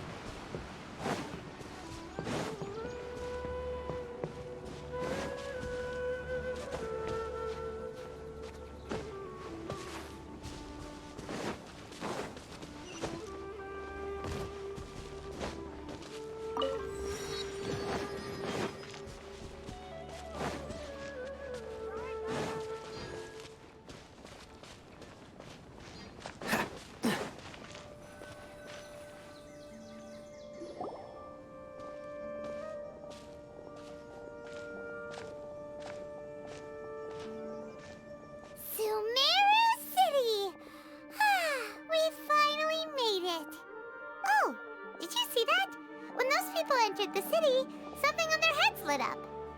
One moment, please, you two. It appears this is your first time visiting Sumeru City. Oh, yeah, that's right. But how did you know that? Because there's currently no information on either of you in the Akasha. But no need to worry, that won't prevent you from entering the city. In fact, the Academia conveniently provides each traveler to Sumeru City with a device. Perhaps you two have heard of the Akasha before. It's our beloved Greater Lord Rukkhadevata's lasting legacy, a treasure trove of collected knowledge. After centuries of tireless research on the Akasha, the Academia created one of its most ingenious inventions, the Akasha Terminal. As long as you are within Sumeru's borders, you may use an Akasha terminal to connect directly to the Akasha and access any knowledge you need. I should mention that due to technical limitations, the operation of Akasha terminals will be much smoother and more effective in large cities such as Sumeru City and Port Ormos. Oh, so this is the thing that Tainari was telling us about. It sounds pretty amazing. You two are quite fortunate. Until recently, it was standard practice to only issue Akasha terminals to outlanders who spent an extended amount of time in Sumeru. However, this policy was recently changed, and now all travelers are issued one upon arrival. Here are your Akasha terminals. Please handle them with care. It kind of looks like a leaf. To activate it, simply hold it in your hand and say the following phrase to yourself. May the mighty God bless us with their voice of wisdom. Oh, says this little doodad lets you access knowledge. Maybe we can use it to find a way to meet Lesser Lord Kusanali. Let's give it ahem. May the mighty God bless us with their voice of wisdom.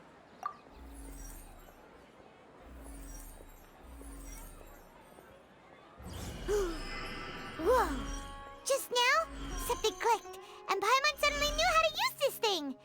It seems all we need to do is concentrate on what we want to know, and bam! You get it. Oh, that'll come in real handy. Exactly. That is the power of the Akasha. And with that, let me officially welcome you both to Sumeru City.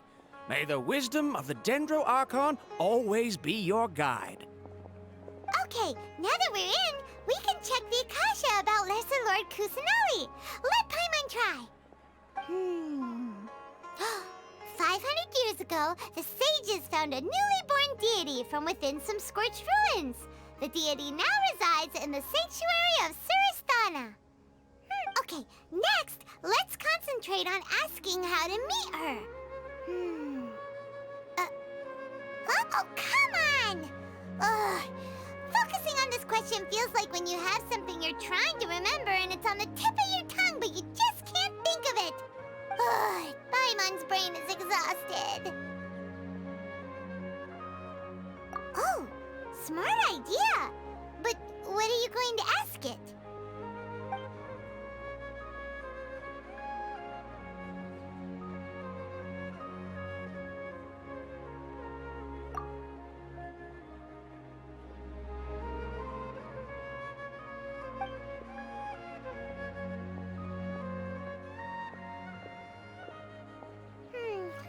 You too? Well, glad it's not just Paimon.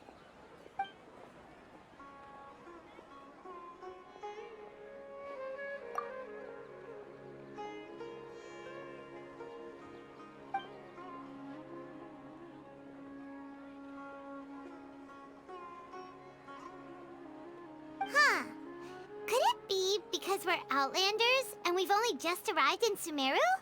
You know...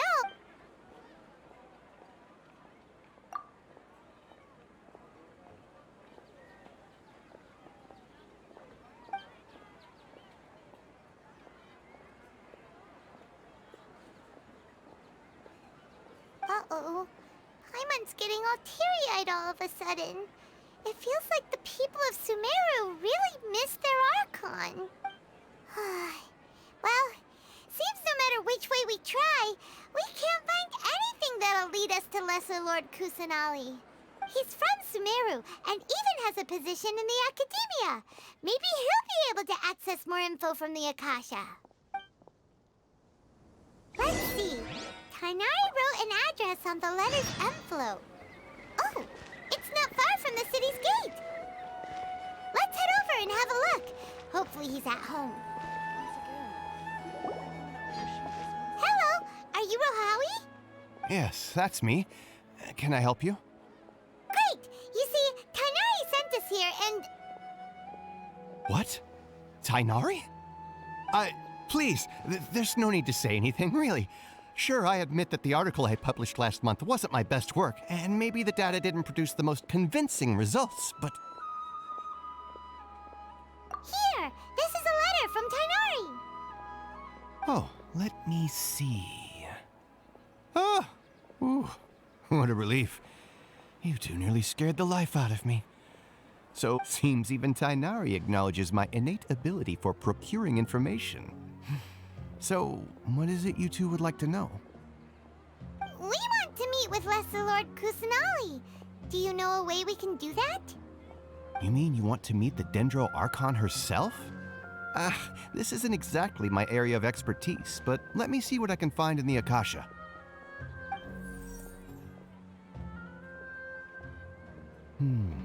Sorry, the Akasha didn't respond to my query. What? You too? But what about your abilities for getting information and all that? Paimon was sure you'd be able to access more info than we did. Well, as I said, this isn't my area of expertise. I am but a lowly researcher, so the Akasha doesn't see a need for me to know more about the Dendro Archon. All I know is that ever since Lesser Lord Kusanali returned to Sumeru, she's never left the Sanctuary of Sorasthana or made a public appearance. Huh. Didn't expect her to be such a mysterious figure. The Dendro Archon is somewhat of a recluse. Perhaps she just doesn't want to entertain visitors, which would explain the lack of information in the Akasha. Aw, but then what can we do? No need to worry just yet. I'm only hypothesizing here. You could certainly try asking around and see if anyone else has ideas. And besides, you two should consider the bright side of things. Not being able to see Lesser Lord Kusanali may not be a bad thing. In this world, there will always be information you cannot obtain from the Akasha and things you can never accomplish. Knowing when to yield is a form of wisdom. Take me, for example. It's a miracle if my brain cells can spit out one paper every 3 years. But Tainari? That guy can publish 3 papers in just a single year. Okay. Thanks for your advice. Don't mention it. If you two ever want information about things like who's been promoted within the academia or relations between the 6 great sages, come find me. Hey, come on! This is a survival skill at the academia. Oh, Paimon's expectations were pretty low, but this is so low it's like digging holes in the dirt. So what do we do now? Even if we want to talk to someone, we don't know anybody here. Huh? Like who? Oh, you're right! Catherine! The Adventurers Guild has its own intel network. Let's hurry and find her.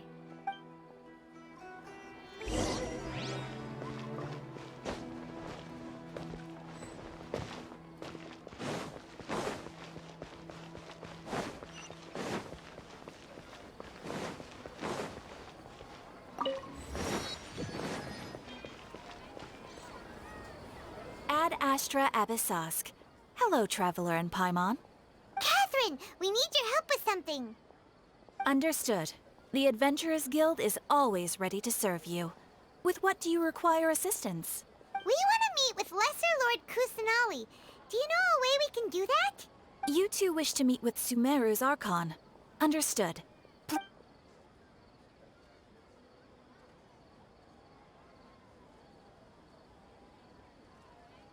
I apologize, but I am unable to call up any relevant information in the Akasha. I'm also unable to locate any pertinent information in my personal memory. Aww, another dead end. Well, if Catherine can't help us, then we really don't know anyone else to ask now. Please do not worry. I may know of someone who can help you two. In Sumeru, the Adventurers Guild does not serve as the vanguard of information. Rather, there are numerous active mercenary groups collectively known as the Eremites. They take on various contracts and work all across Sumeru, so they naturally accrue intelligence. An Eremite brigade called the Corps of 30 is in charge of Sumeru City's defenses. Not only are they the oldest brigade, but they are responsible for managing and coordinating the affairs of all other mercenary brigades. Corps of 30? What a weird name. Supposedly, they are named as such because their ranks numbered 30 at their inception. Asfand, an advisor with the Corps of 30, maintains good relations with the Adventurers Guild. Though he's already retired, he and his words carry great weight within mercenary circles.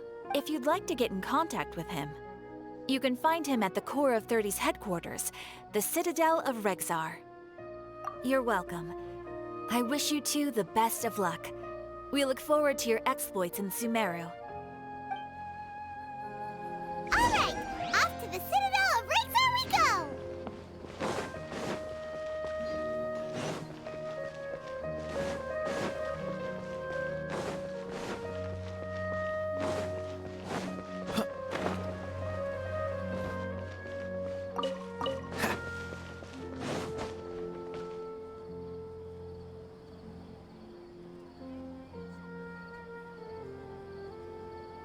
Welcome.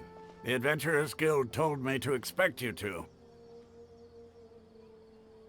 It's nice to meet you, Osfond. We'd like to ask you about something.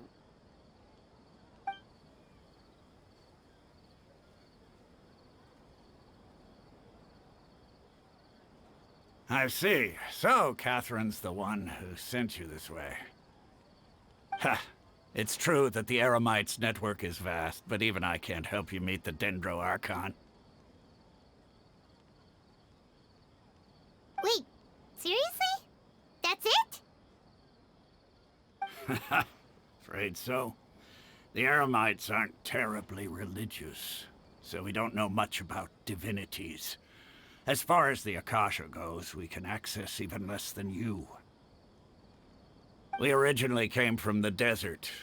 The gods there died off long ago.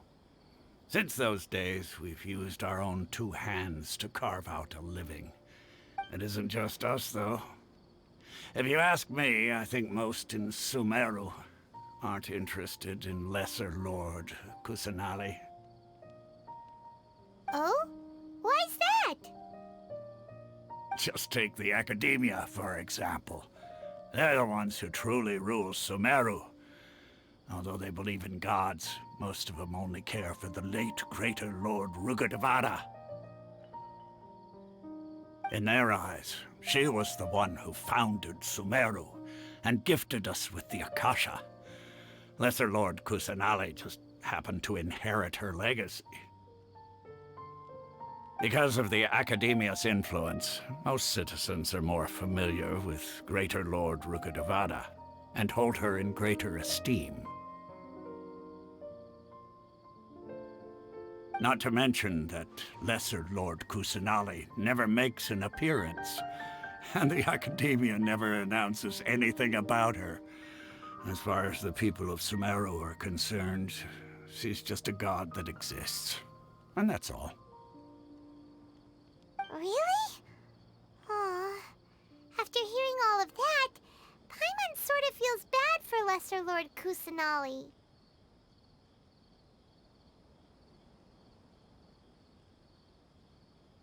Ha! But who knows? We're all just guessing when it comes down to it. Besides, I'm sure the God of Wisdom doesn't worry about her reputation among people like us. All right. Well, thanks for the info, Osfond. No problem. Always happy to help out the Adventurers Guild.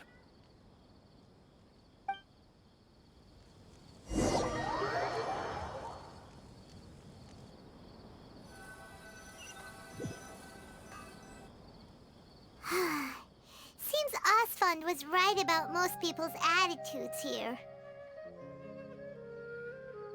Not only are they not interested in the Dendro Archon, they even say stuff like, if the Akasha doesn't think I should know, then I don't need to know about it.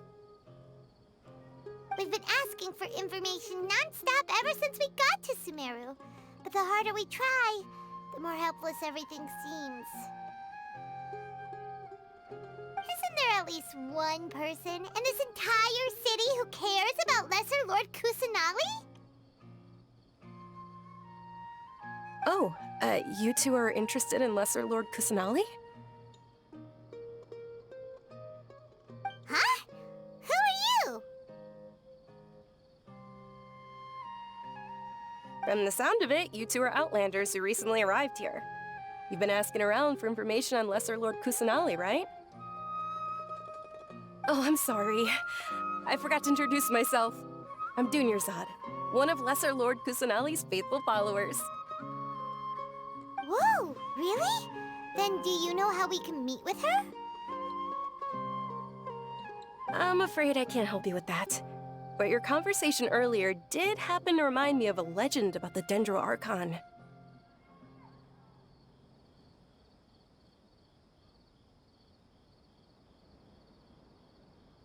Sure. It goes like this. Long, long ago, there was a man who heard a prophecy. It predicted that a great calamity was about to befall him. Panicked by what he heard, the man sought out the Dendro Archon in hopes that she would bless him with the wisdom to help him escape his predicament. The man journeyed across deserts and through rainforests and experienced tribulations of every kind. However, he still couldn't find any trace of the Dendro Archon. In despair, he thought, alas, the Archon has abandoned me. He then had no choice but to sorrowfully resign to his fate. Okay, and then what happened? And then, the calamity came. But to his own surprise, the man felt somehow emboldened by the trials of his journey. By relying on his own strength, he managed to overcome the adversity. At that moment, a bird perched upon his shoulder. This bird was, in fact, an avatar of the Dendro Archon. She said, "O Archon Seeker, do you now understand? She and her wisdom have long been found by you. Along your journey, we were in every flower and blade of grass, every ray of sparkling sun, and every breath of dancing wind. So long as you continue to think and ponder, we'll be wherever you go." Yeah, thanks for the story! Paimon feels all warm and fuzzy inside after that. In a way, it seems like this story is also one of the Dendro Archon's avatars. Dunyarzad, since you worship Lesser Lord Kusanali, can you tell us anything else about her? Of course. So did you two know that, I'm terribly sorry, but it seems something's come up now. Let's chat another day.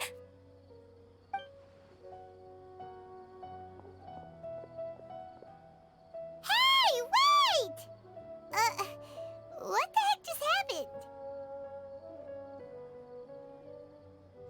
It looks like they're searching for someone.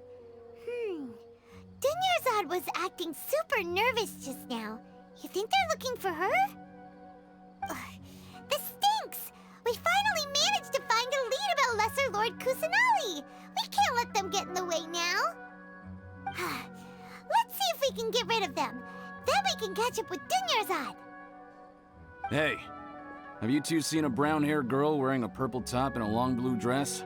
We're looking for her. Did she have bandages wrapped around her wrists? Yes, that's her. Did you see which direction she went? Yeah, she went that way. Quick, after her!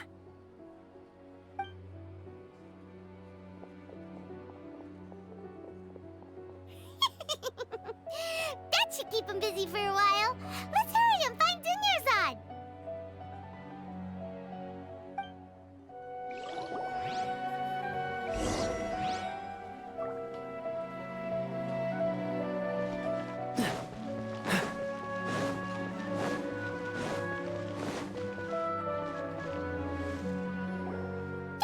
Dunyarzad, we thought you might have been long gone by now.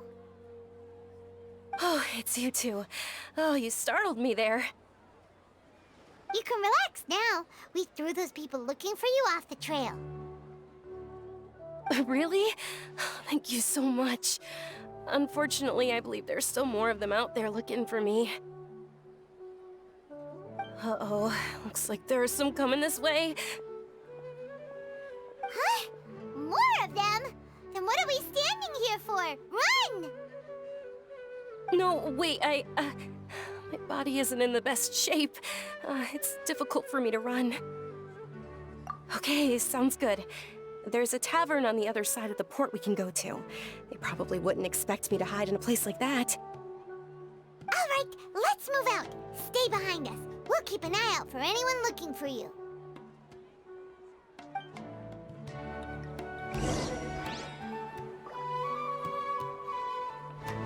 What's the hurry?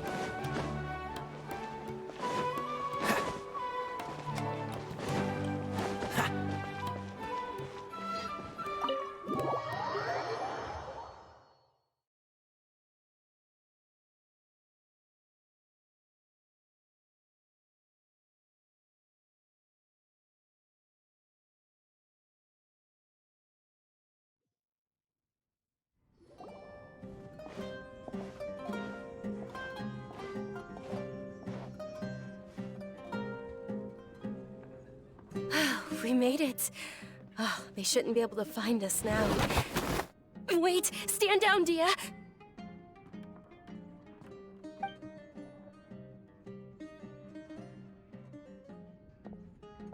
My lady, who are these two?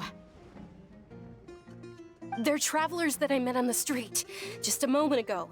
They happened to notice that you were all searching for me, so they helped me hide. I see. In that case, you two should scram. There's nothing here for you. Wait a sec! Who the heck are you? And why are you shooing us away? I'm Miss Dunyarzad's bodyguard, here to see that she returns home safe and sound. My lady, let's get going. You've been gone for so long that your parents are worrying themselves sick. And if I refuse to go with you? It'd be easier for the both of us if you cooperated. But if you insist on not going, then I'll have to carry you like a sack of potatoes. Hey! Dunyarzad already said she doesn't want to go back.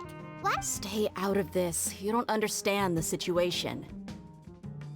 Sorry, my lady. Even though I'm your bodyguard, your parents are my employers. I have to answer to them. How much? Wait, what? How much more do I have to pay you to become your employer? So you never listen to my parents ever again. Double? A triple? Give me some time and I'll get that much. My lady, this isn't about Mora. I don't know what you think of us Eremites, but let me say this. I like Mora, but I'll never go against my principles. That's why I'm here looking for you. Sure, it's an order from my employer, but my conscience was also telling me it's the right thing to do. And knowing your health, carelessly running around like this is gonna hurt ya. For the sake of those who love you, don't be stubborn. No, you're wrong. I'm aware of my limits and I know what I'm doing. Honestly, the only people being stubborn right now are my parents.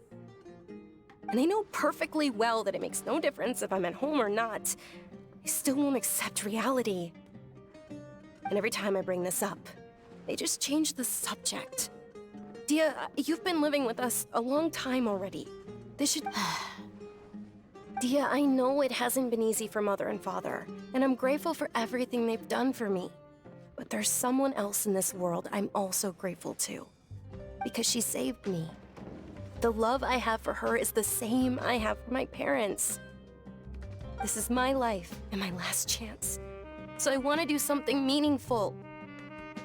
My lady, are you sure what you're doing now is meaningful? Yes, I'm sure. At least, it is. Fine, I won't ask you to return home anymore. But let me make something very clear.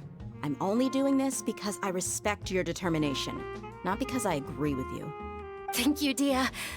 Sorry for being so rude just now. My nerves were acting up. And I even brought up your payment in such an offensive way. Don't worry about it, my lady. I did say that I like Mora. Besides, that's our next topic of conversation. Today's little excursion caused such a ruckus that every single bodyguard at the estate was deployed. It wouldn't be easy to hide things from your old man. Since this definitely won't be your last escapade, here's a little tip. You should at least make it look like your room and things are still in order when you leave. Also, you'll need someone to cover you for when you're out and about.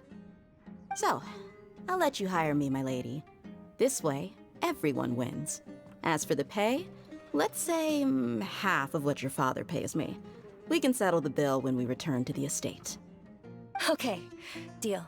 Yay! Looks like they've reached an understanding.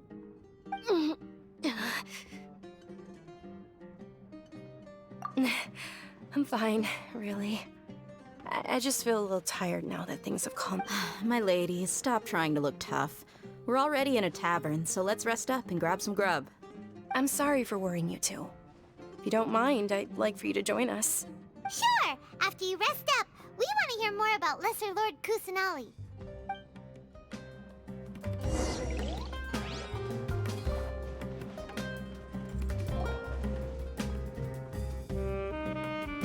Ha! Well, if it isn't Dia.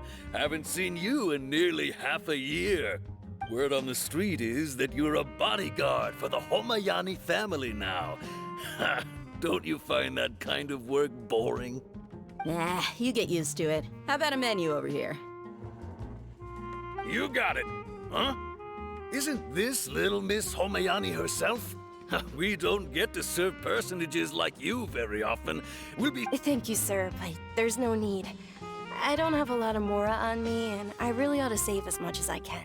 But please bring these two the best food you have. They're my new friends, so I want to be a good host for them.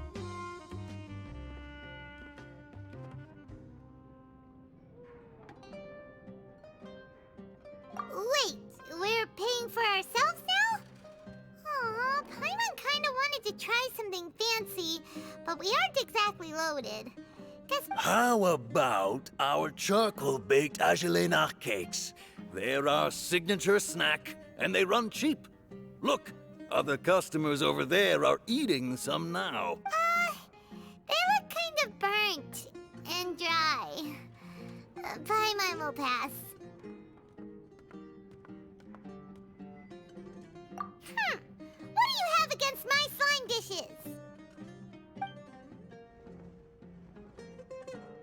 Dunyarzad, we asked a lot of people when we first arrived, and almost nobody was interested in Lesser Lord Kusanali. So, what made you want to follow her? Well, remember when you asked me if I knew how to meet the Dendro Archon? Even though I don't know how, I think I've actually seen her before. Huh? Really? Yes, it was when I was a child. At the time, my illness had kept me bedridden for the better part of a year. I was stuck inside and couldn't make any friends, and my parents did their best to find treatments for me. But even then, the Akasha didn't have any helpful information. My younger self no longer had any hopes or dreams. One flare-up was so bad that I was in a semi-conscious state for several days. Then one night, I woke up alone in my room. I was terrified. My body was paralyzed. Even if I cried, there was no sound. At that moment, an ethereal voice spoke in my mind. Dunyarzad, don't be scared. You don't have to cry. Dunyarzad, don't be scared.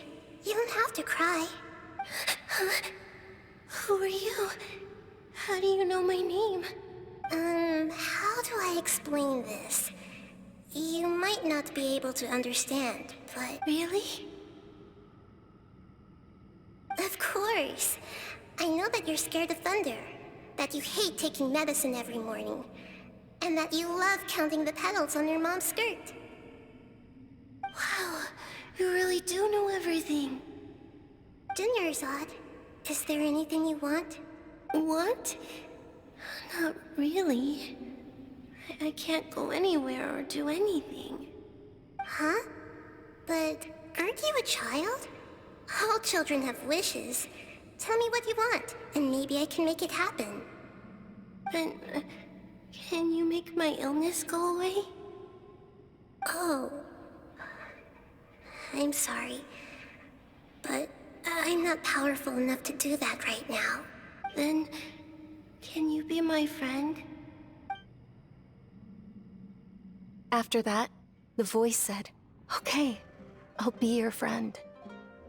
Although my body was suffering during those days, that voice encouraged me and told me many wondrous things.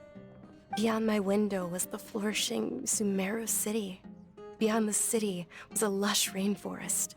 And beyond that was the wall of Samiel. Once I finally made it through that bout of illness, I couldn't hear that voice anymore. I told my mother about it, but she said that I must have been dreaming. But I know that that voice wasn't a figment of my imagination. Before that, I had never heard of Teyvat. Yes, for sure.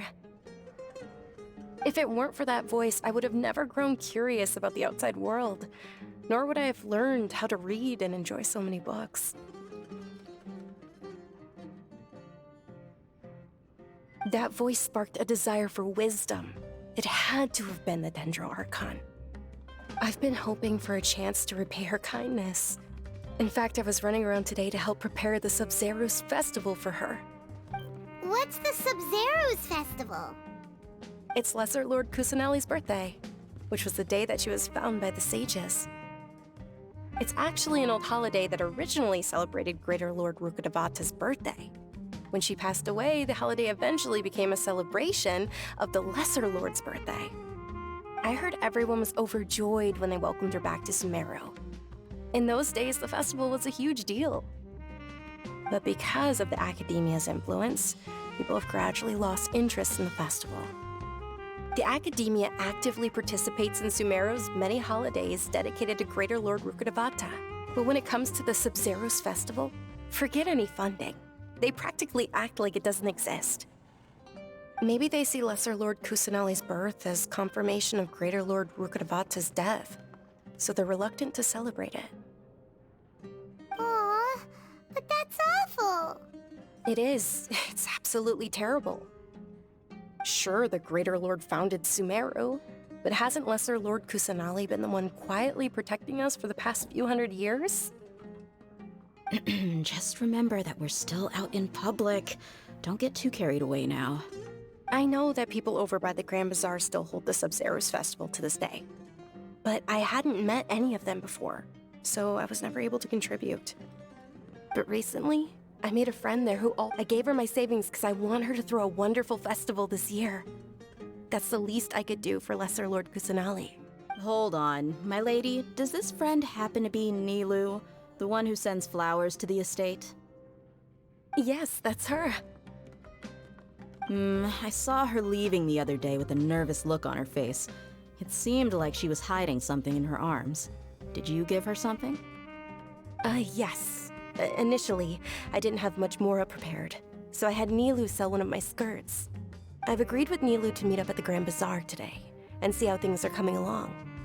Dia, would you accompany me? Sure. That's quite the trip, though. I'll carry you. No, that would be too much, even for you. You might as well just accept the lift. If I let you walk, who knows how long it'll take us. And if anything happens to you, then I'd really never hear the end of it from your father. But of course! Nilou will be thrilled to hear there are more people interested in Lesser Lord Kusanali.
What's the...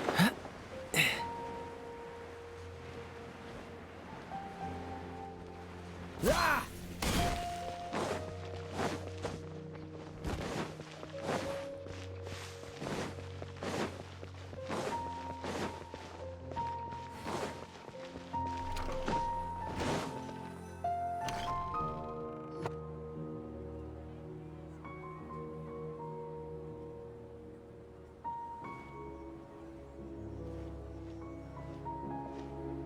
Sorry I'm late, Nilou. Oh, Dunyarzad. It was taking you so long that I assumed you got trapped at home. But, But if Dia's here, that means you got caught, right? You could say that, but everything worked out. She's on our side now. Not completely. Oh, and who are these two? Oh, meet the Traveler and Paimon, my two newest friends. They're visitors who just arrived at Sumeru City and are looking for information on Lesser Lord Kusanali. So you're followers from another land? That's wonderful. You two absolutely mustn't miss the Sub-Zerus festival. By the way, Dunyarzad, we've already started decorating the Grand Bazaar. It looks spectacular, thanks to your generous contribution. You're very welcome. It's the only thing I could do. Do you still have enough Mora? Probably? But don't sweat it. We've already finished renovating the stage. Come on, I'll show you.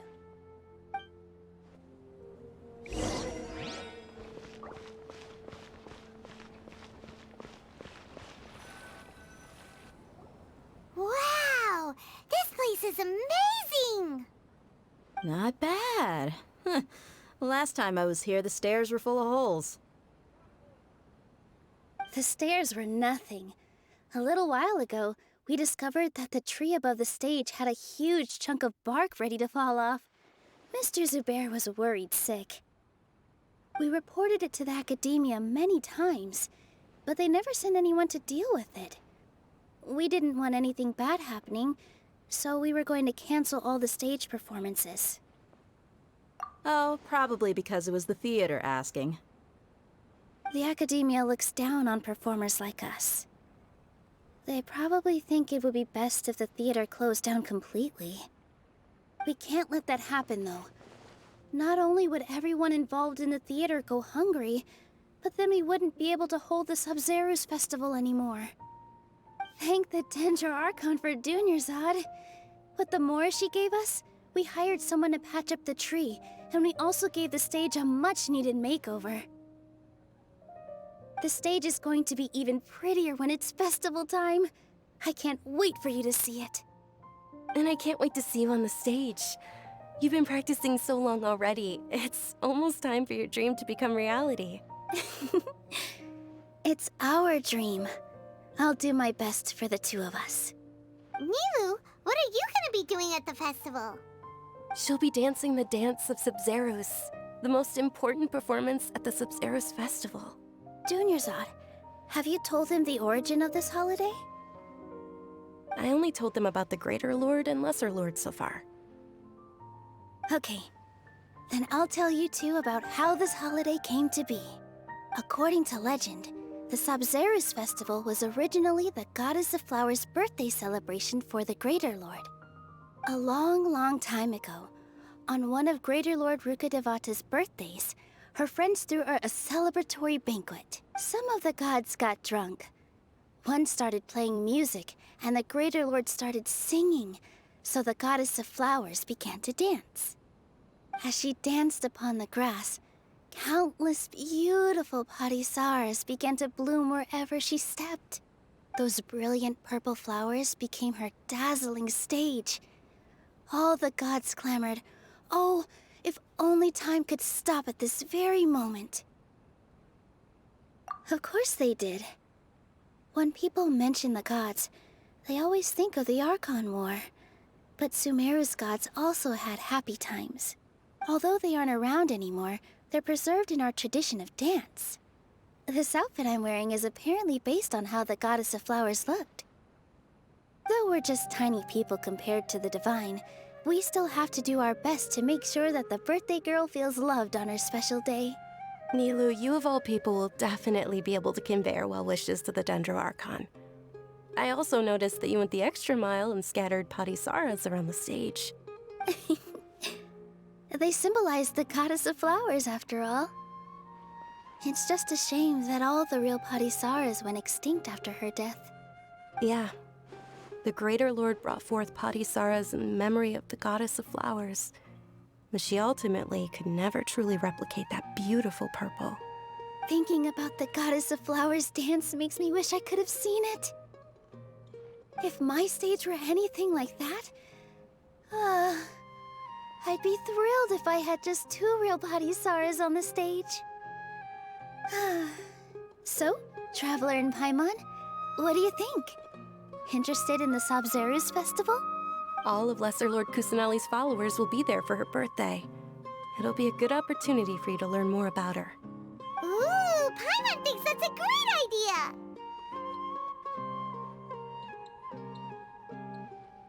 Of course Paimon wants to watch. Those two things aren't mutually exclusive, you know. So how about we all attend the Sub-Zero's festival together? Dunyarzad, let me show you which stage decorations we've picked out so far. Traveler and Paimon, if that doesn't sound interesting to you, then feel free to explore the area.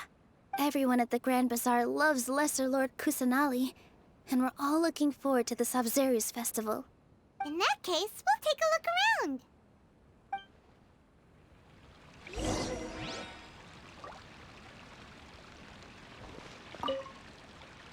Whoa!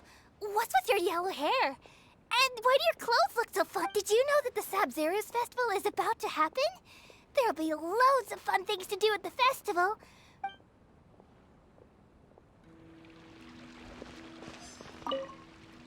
Huh. Revamping the stage for the festival couldn't have been easy, that's for sure. I bet this year's festival will be one to remember. I don't know much about the Grand Bazaar, but I do know that the residents here have a penchant for song and dance. Two things that the academia doesn't particularly approve of. Oh, and the perfume sold around here is a lot better than what you'll find elsewhere. The fragrances are longer lasting and they're gentler on your skin and... I mean, that's what I've heard at least.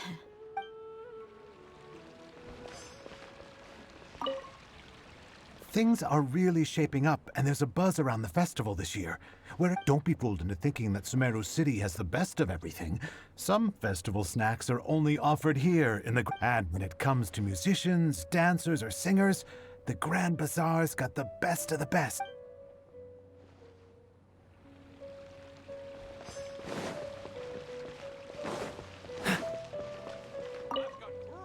Ah, dancing at the Sub-Zero's festival. As a child, I even asked my grandmother why we performed the dance for the Lesser Lord when my grandmother said that Greater Lord Rukkhadevata is a beloved deity and honored by all. And Lesser Lord Kusanali is too. The Sub-Zero's festival has been losing its appeal over the years. That is, until a wealthy benefactor stepped in this year and brought the festival back to life.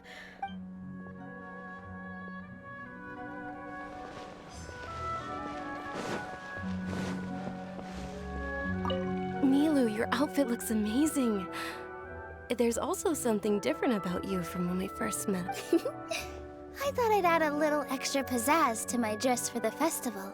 See? Wow, did you sew all that yourself? Uh-huh.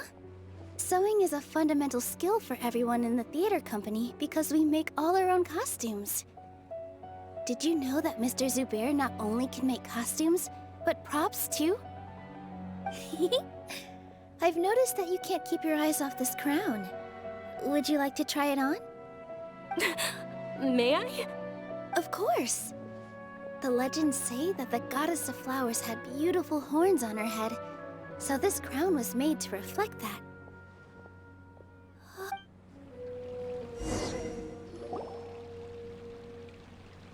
Hey! Is that who Paimon thinks it is? It looks like... Catherine!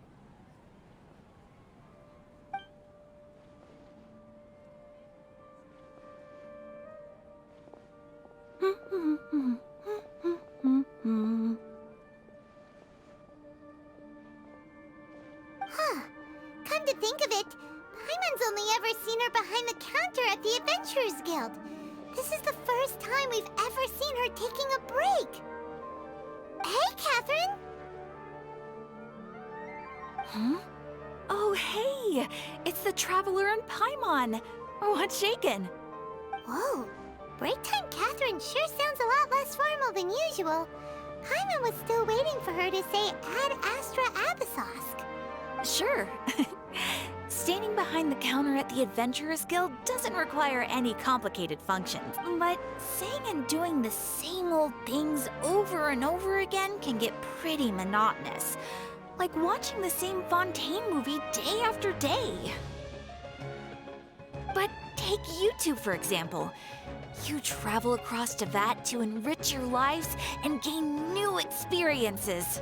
Well, we enjoy traveling across Tevat and all that, but we're mainly looking for clues about her brother. Yes, you should keep searching. Sometimes the answers we're looking for aren't necessarily at our intended destination. Huh. Haven't we heard someone say something pretty similar recently? Anyways, what brings you out here, Catherine? No, not particularly. I guess you could say that I'm loving the recent atmosphere here. If festivals bring happiness to everyone, then that's where their true value lies. Oh, it looks like it's about time for me to be heading back now. Alright, we'll see you next time at the Adventurers Guild. Oh, by the way, thanks for connecting us with the Eremites. We've already made some great friends in Sumeru City thanks to you. I'm sure you two will get along well with the people here. You've already been blessed by the element of Dendro after all. See you around.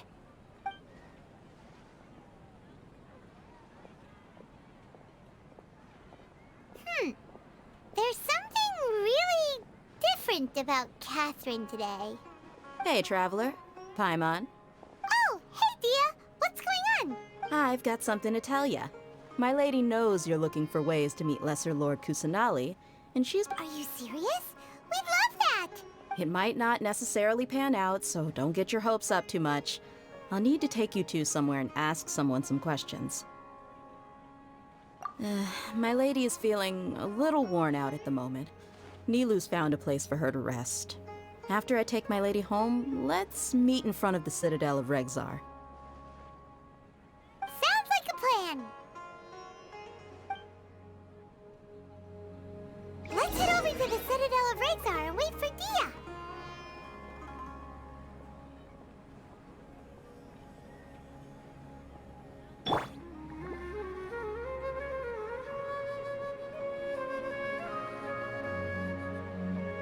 Come on, we can do it!